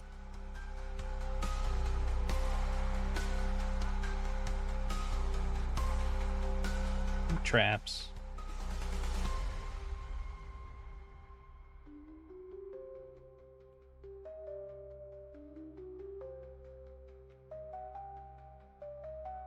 Yeah, I mean, there's been essays and essays written about traps and so on and so forth. And the general consensus, I think, is that stuff like this is just lame. Traps that are basically just roll well or you suffer a penalty, and that's it. That's the trap. Um, that's pretty lame.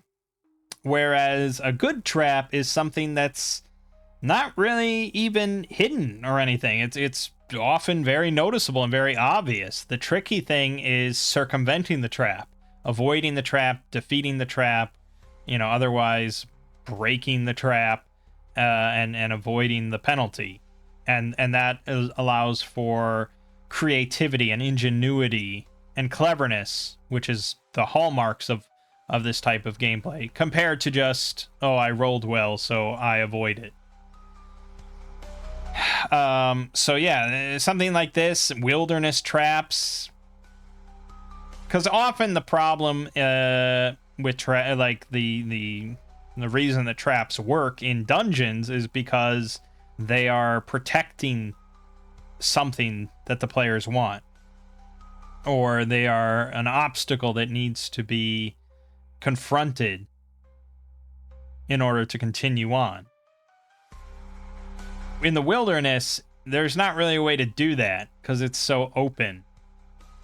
So it's like I could come up with a big, obvious, tricky trap, blah, blah, blah. But it really, at the end of the day, they could just walk around it, So, yeah, traps like this, as presented here, are generally pretty shit. But I also think it's pretty uncommon to even encounter traps out in the wilderness. But yeah, I mean, you could put, these same sort of things, like a pit trap. You could put that in a dungeon. But just a pit trap by itself, a camouflaged pit that you either notice or you don't, and then you either fall in or you don't, is fairly lame. Unless the pit is very big. Like, if you have something where it's so big that you can't just jump across it easily, then that becomes a little bit more interesting. Although I don't know if it's super clever. It's kind of just like baby DM's first advanced trap is just like a big pit. What do you do? Yeah, there's a lot more interesting traps, I think.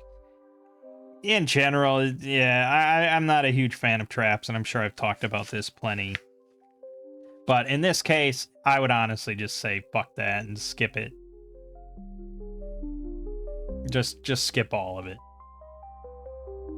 Okay. So we continue on.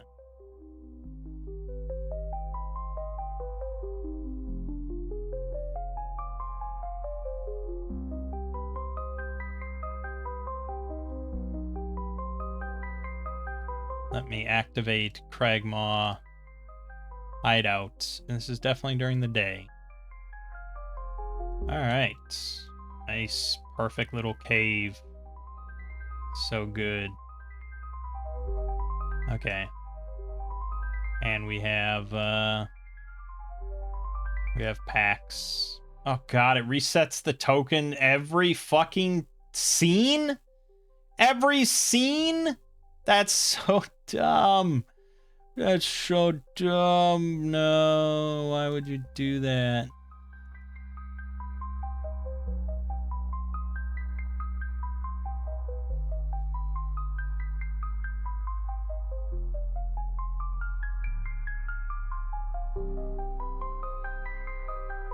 Unless I just don't understand how it works. Okay. I guess I gotta do it from there.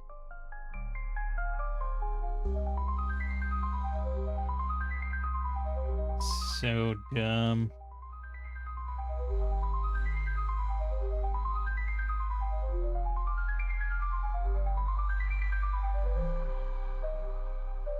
Okay.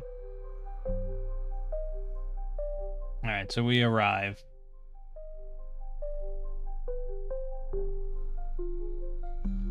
And feel like this is running kind of long. We're at an hour and 40. Hey, we're not going to finish Cragmaw Hideout, that's for sure. Okay, so skip all the spoilery information, blah, blah, blah, blah, blah, blah.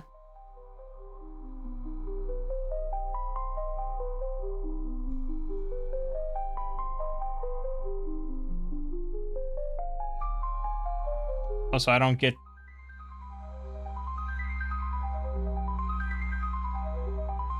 Okay, apparently there's... Huh. Well, where's all the information? Where's H1 and that's built into the scene? There's no journal page for that? Fuck. Okay, I knew I was going to have to bring up the PDF at some point.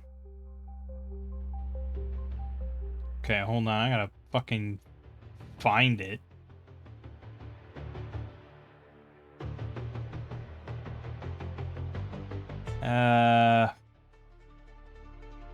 Boy. Stashed. I see Lost Mine of Phandelver, so I guess we could just bring that up, although it's not quite the same as we've seen. By all accounts, it's just better. The original is just better.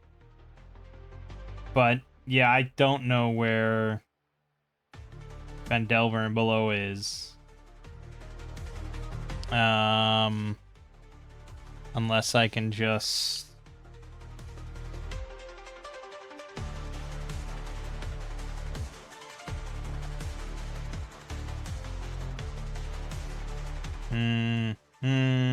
Alright, fine. We'll just bring up Lost Mine of Phandelver.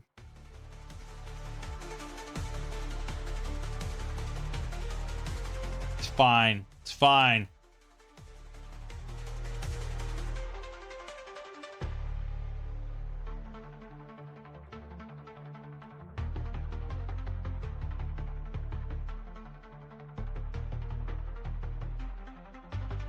Okay.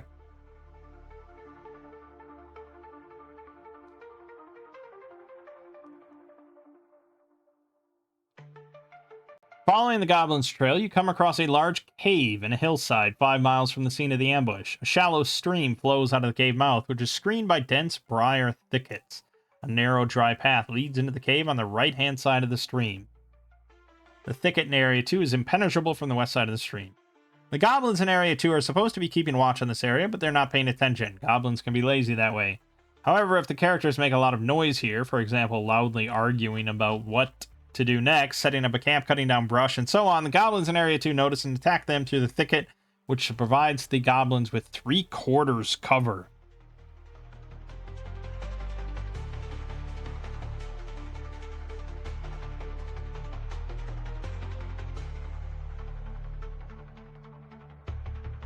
Okay.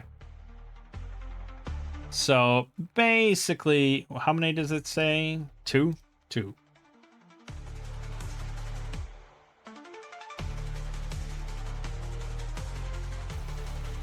Something like that.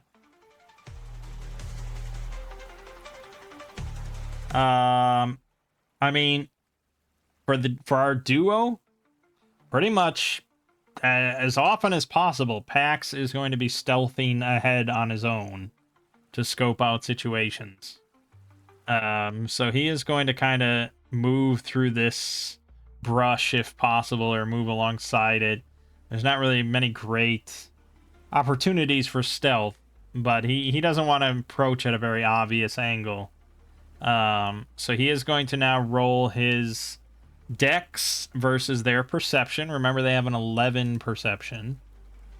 And he's rolling stealth, so he gets +1 on Dex.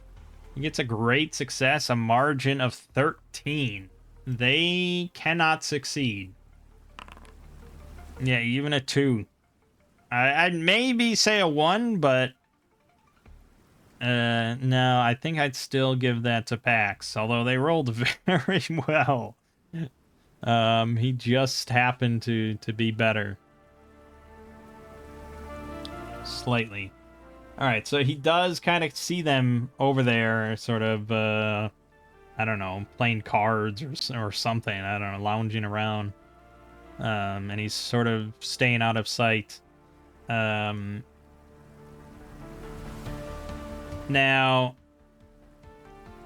yeah, the thing is, dungeons and the dungeon denizens and lighting and things like that, it's often very easy to fall into a trap, especially in Shadow Dark, where they really encourage darkness at all times. Fall into a trap of just like, oh, well, dungeons are completely pitch black at all times, you know, unless there's human enemies or something in there. If there's monsters living in there, they just live in perpetual darkness at all times. But it doesn't really make much sense. Goblins have infravision in the old school days, but infravision, I'm sorry. Infravision. So they can see temperature. But the 8D&D specifically, you know, discusses infravision, and it's very it's like if you're in a room that has equal temperature, it basically looks like a blank room, you know, like you can't detect specific, you can't differentiate pieces of furniture or things like that that have the same general temperature with infravision. So it's not really useful for day to day. So that they would have normal lighting, maybe dim lighting or something like that.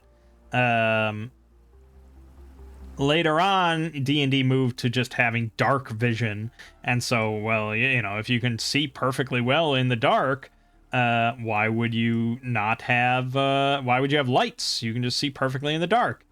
Except that I think even in 5th edition, although I'm not certain, that dark vision, if you're in full darkness, you have like disadvantage on all perception checks because you're still not, you still prefer having light. It's better.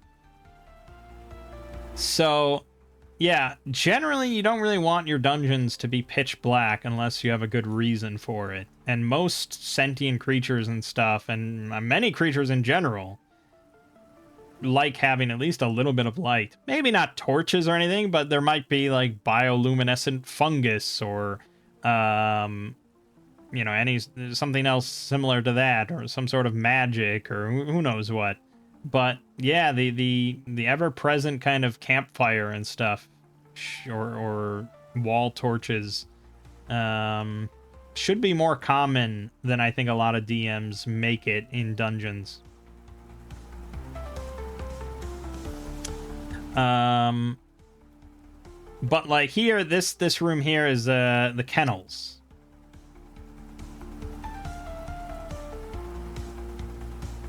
So this is where they have 3 wolves. The description says 2 wolves, but then it very specifically says 3 wolves. So whatever, 3 wolves. So in there, they might not have like a torch just so the wolves can be in light. They might not really give a shit. So if they ever go into the kennel, they might just carry a torch in there or something. So that would probably be kept pretty dark. And then there is like a scout up on this bridge that watches the cave entrance and stuff. But I would say probably he doesn't need any lights where he is. And that would really kind of ruin his whole purpose, because he has, theoretically, infravision. So he can see a warm body enter the cave at night, and during the day, he could just see someone enter the cave. So I think this whole area probably would be fairly dark. And I think this map is fairly representative then. This is a living area for the goblins, so they would keep this well lit. The scout going over here would not use a torch or anything. If someone was going to the kennel through this passageway, they might carry I don't think they even use this passageway though. I think they go all the way around. So if they're going to the wolves or something, they might carry a torch. They might not. If they're going outside, they probably wouldn't carry anything. And then this over here is another living area, so a big campfire. This is where the leader lives. And then, yeah, anything other than here, they might have a torch or they might not have anything. So I think this map is appropriate. So from where Pax is standing here, he can maybe look in here. Maybe he smells animals, wolves or something in there. Maybe he hears a little bit. But there is running water here. And he would not be able to see the scout or anything from here. So all you can really see is across the river over here. There's two goblins lounging about.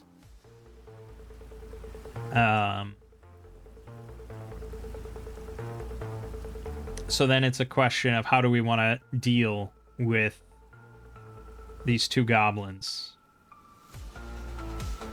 He's in a position now where he's unseen, so he could attempt a backstab with his short bow, which would be pretty good.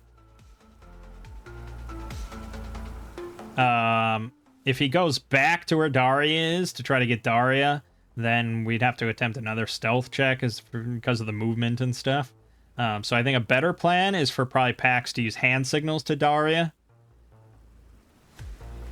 And if your DM calls bullshit on that, then like if you're playing with that kind of DM, then you should make it very clear at the start of every campaign with every character, like, hey, we're going to sit down for a couple hours here and we're going to go over all the hand signals we use, you know, just so it's like in character, we all know.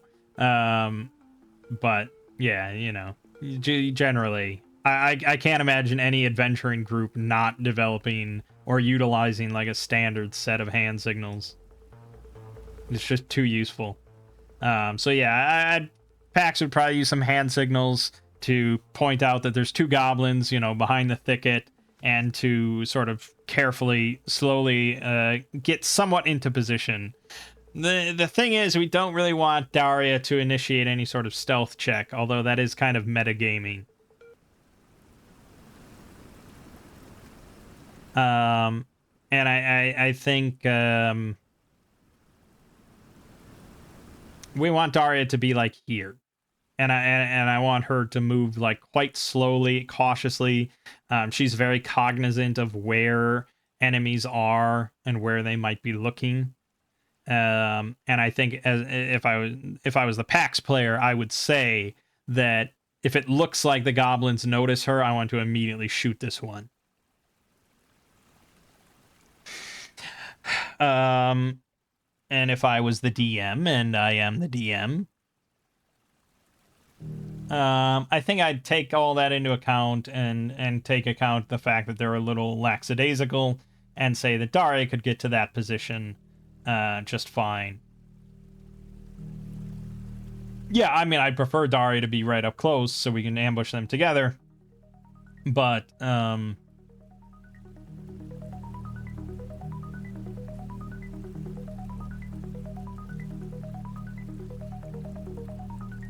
know, I don't want to risk it.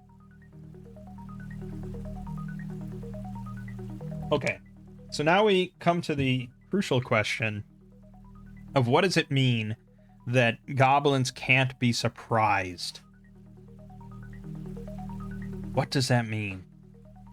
What is surprise exactly? Surprise generally means that if you are surprised, you do not get to do anything for the first round of combat.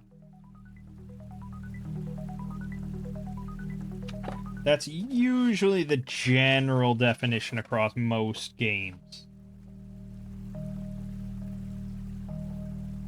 Tales of Argosa says, an attacker who gets the drop on an unaware opponent gains a bonus round. Further, the ambusher's first attack is made at advantage, or physical area effect imposes disadvantage on any luck save. Okay. So what does it mean that goblins can't be surprised? Does that mean that if I were the Pax player and I was to say, okay, I want to shoot that goblin there, you know, from a hidden place, would that mean then that I would say, oh, well, they're goblins, they can't be surprised, so roll initiative?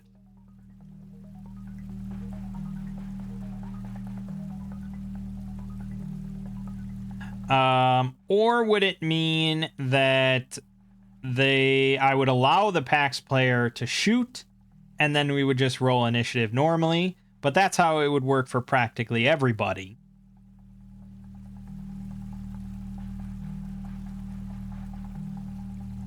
Or would it mean that I would allow the PAX player to get the first shot, but then I wouldn't give them advantage on that shot because they can't be surprised? Or would it be that I could allow the PAX player to shoot a first shot like that, but then but in a different situation, I wouldn't allow... I don't know.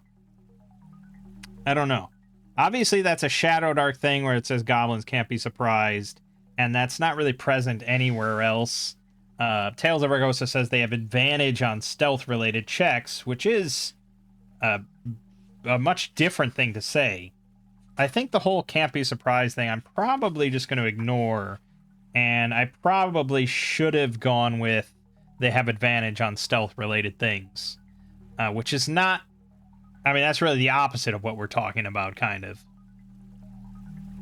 But yeah, I think not being surprised just doesn't really make logistical sense in a game like this. It just, like they have Spidey sense or something. Like, I'm not giving goblins Spidey sense. I'm drawing the line there. So basically, yes, I'm just going to let Pax take the shot. So this is going to count as a backstab because this is within far range of the missile weapon. So this is going to be a +4 attack bonus. Technically, we'd have advantage as well. So that's in addition to the +4 and an additional 1d8 damage. So this backstab is going to be massive, which is pretty great. But it makes sense. I mean, they're kind of stationary, lounging around.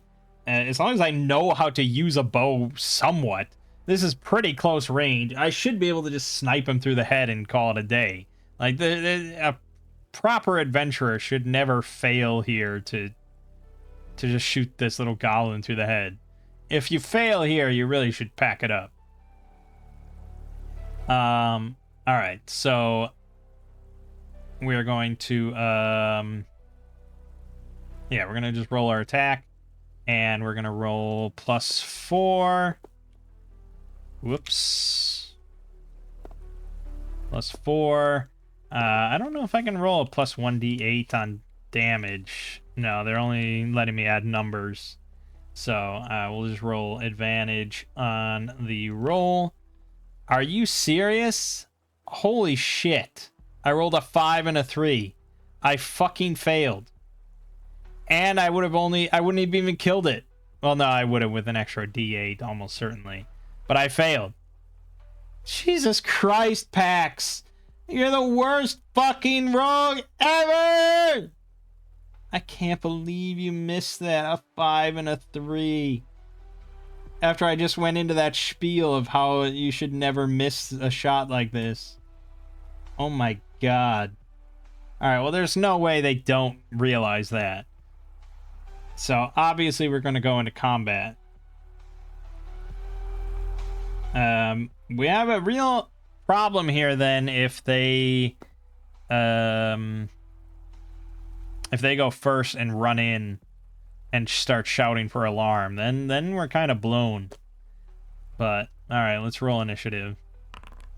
Thank God. Barely a success. Jesus. Okay, Pax, take another shot. You know, you don't have advantage and you don't have a +4. I'd be very impressed. But they only have an 11 AC here. Oh my god. This character.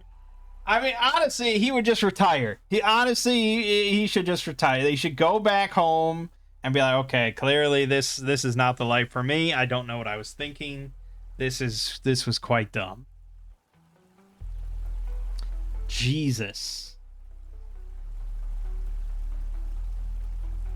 Okay. Daria is going to then spend her whole turn to rush in and block off the path to the cave. They get to go then. Did they have weapons ready?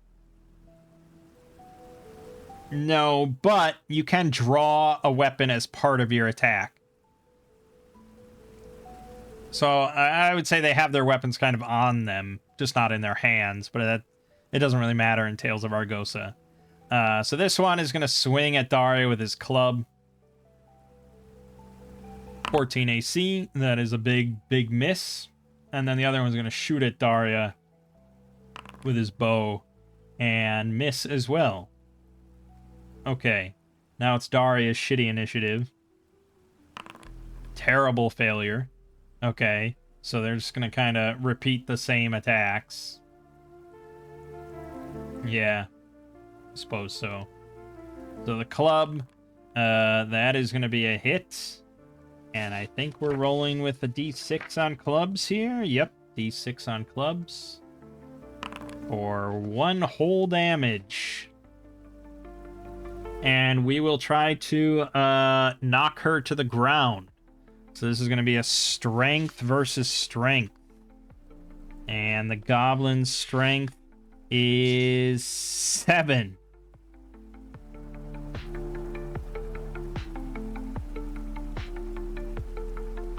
No, they wouldn't do something like that. They would definitely do something sneakier and more underhanded. They would try to blind her with pocket sand or something, I would imagine. So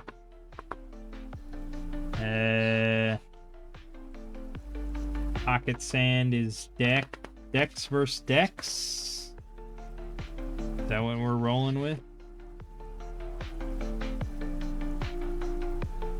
Yeah. Opposed dex check. Also opposed dex check to disarm. That could be pretty useful. But we'll go with pocket sand. So Daria's dex margin of 0, and the goblin's dex, that is a better margin. So pocket sand, that's going to be a 33% flat miss chance. Okay, and then the arrow shot at Daria is a miss. Okay, so Daria is going to swing wildly with her axe at this little shit. So the flat miss chance, if I roll a 1 or a 2. All right, well, that's the end of that. And then Pax is going to move there. Are we going to count that as not being penalized?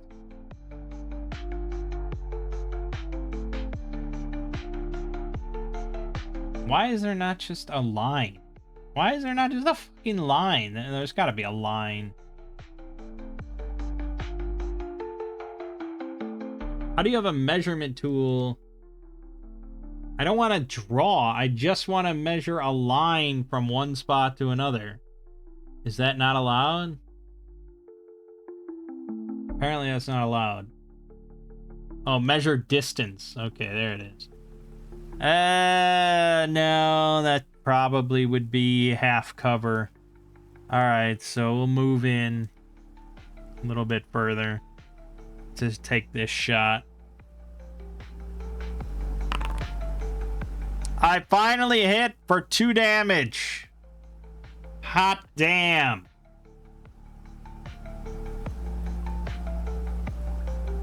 Hot damn. Okay, excellent. He's not dead, but we're going to try to disarm him of his bow.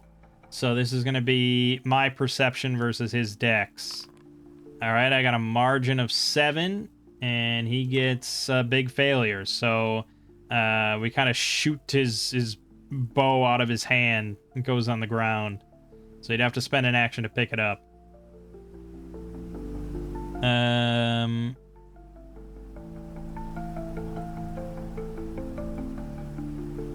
Right, okay, so that was our turn. It's a new initiative now. It's back to Pax's initiative.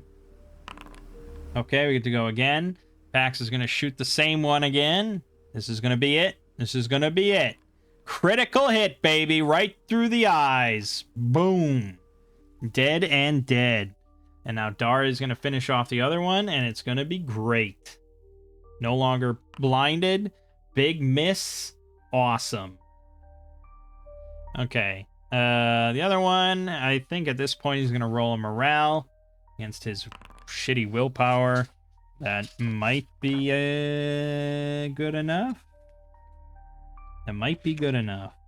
Will of 8. That is a failure. So he's going to try to make a break for it by moving through the thicket, spending his whole turn. He could surrender, but he's so close to all his companions. Daria does get an op. 2 damage. Minor exploit, though, if we knock him down. So this is going to be an opposed strength check.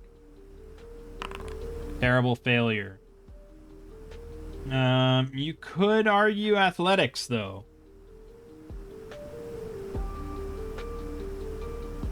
I could argue athletics here, so I will allow a reroll.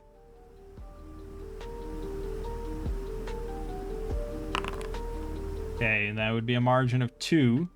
And he got a failure. Okay, so he got knocked to the ground right there. I feel like he would be shouting for help, though. He wouldn't be quiet, and especially after he gets knocked down so close to home. So I think he's shouting for help, and our cover's kind of blown. Which, by all rights, it should have been after that disastrous ambush shot. Fucking miserable. New initiative from Daria. Great success. Okay, Daria swings. She gets a +2 because he's on the ground.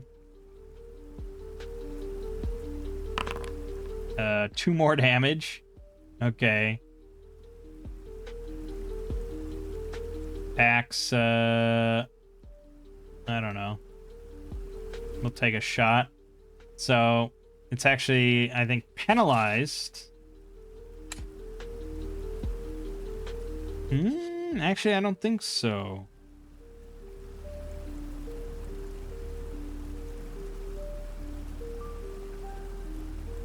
No. In Tales of Argosa, there's no penalty for using a ranged attack on a prone target. You do get a bonus for melee against a prone target, but no penalty for range, which is the usual. And because he is wounded, we will do backstab damage, but he only has 1 health left, so we just have to land the shot. We didn't. Okay, then Daria will... well, Daria went. So now he's gonna get up. And he's gonna keep running. And Daria gets another op. Well, that's it. That's all we needed. So he dies, you know, gurgling blood in the river going into the cave. But he definitely alerted them.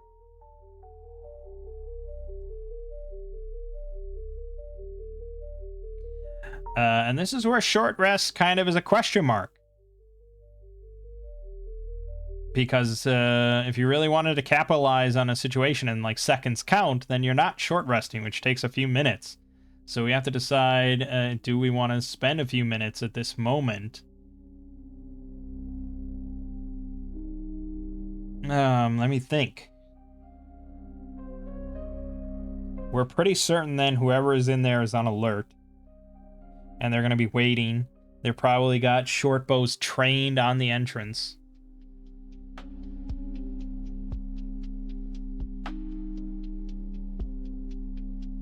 Going in now would generally be the worst time to go in. You're not really capitalizing on anything. The only question mark would be that they're possibly going to execute anyone they've kidnapped because they think that there's like, you know, a siege about to occur or something, but I don't know. It's too risky. It's too risky, so I think we'd actually wait.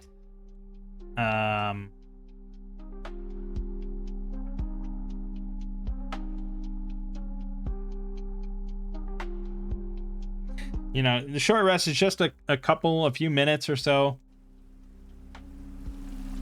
So I think we'd move like over here. We'd keep an eye on the entrance. We'd be on alert, but we will kind of patch ourselves up. Fucking packs double terrible failure. This is why you don't make will a dump stat. Christ. Alright, I gotta spend another reroll. Alright, we got a great success, so I'm gonna recover some HP. Just a few. Daria, double success. We're gonna go for rerolls.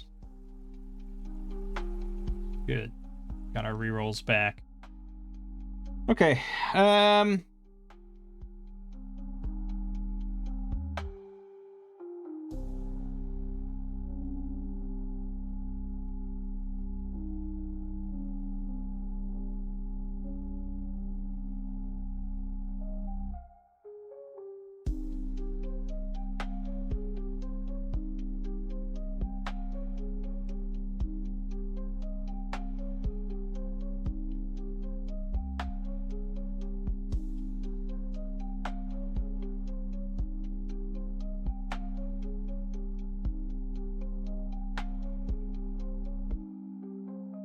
it doesn't really go over a situation at all in which the goblins are like on alert and they think they're under attack.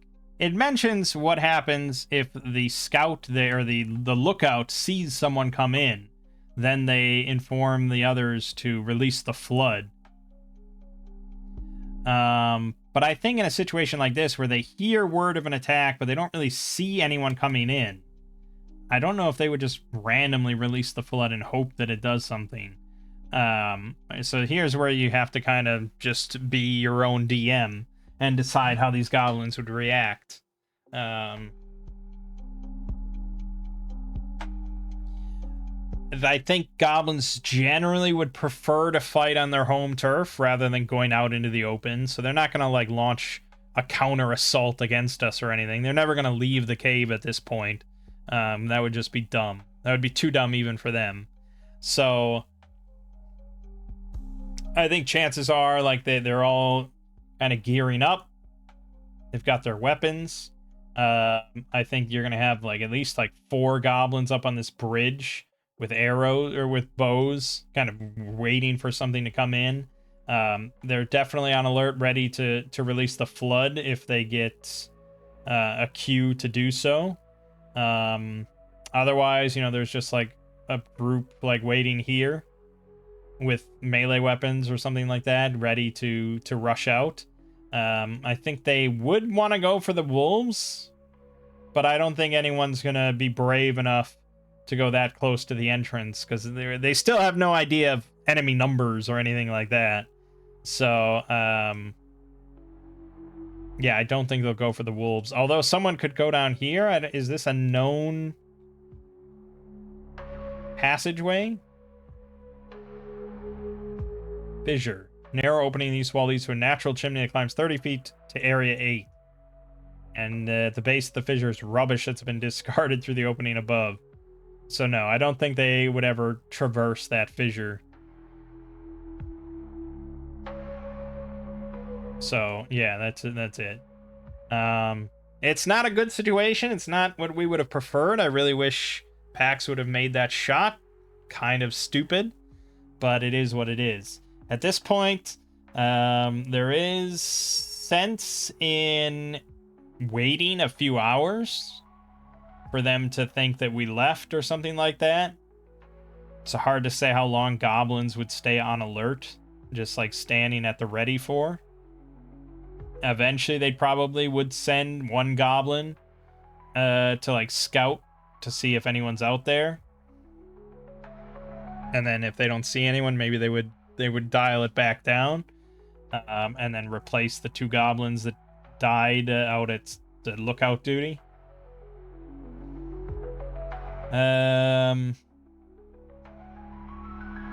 So there's a number of ways to approach this. We could lie in wait for that scout, that inevitable scout, and then ambush him when he comes out to check. But that doesn't really do us much good other than whittling them down through attrition.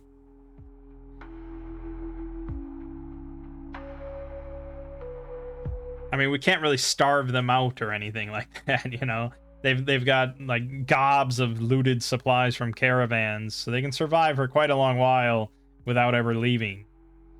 So I don't think we can really go for that approach. I mean, it's a little meta, but obviously our best odds would be to sneak into the kennel room. But then the wolves will start barking at us, and they'll know that somebody's in there. But they might not suspect that we'd climb up through the chimney.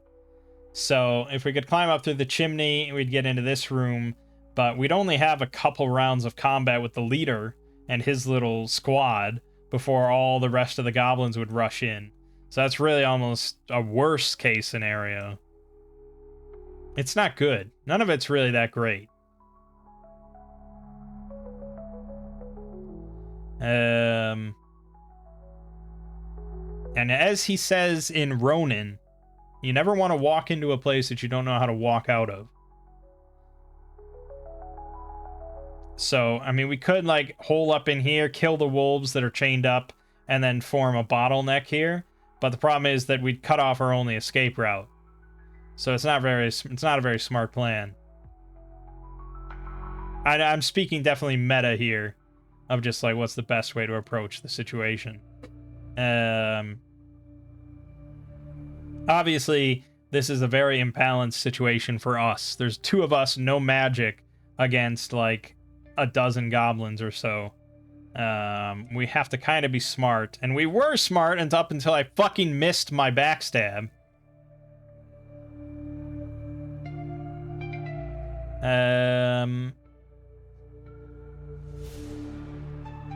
Shit.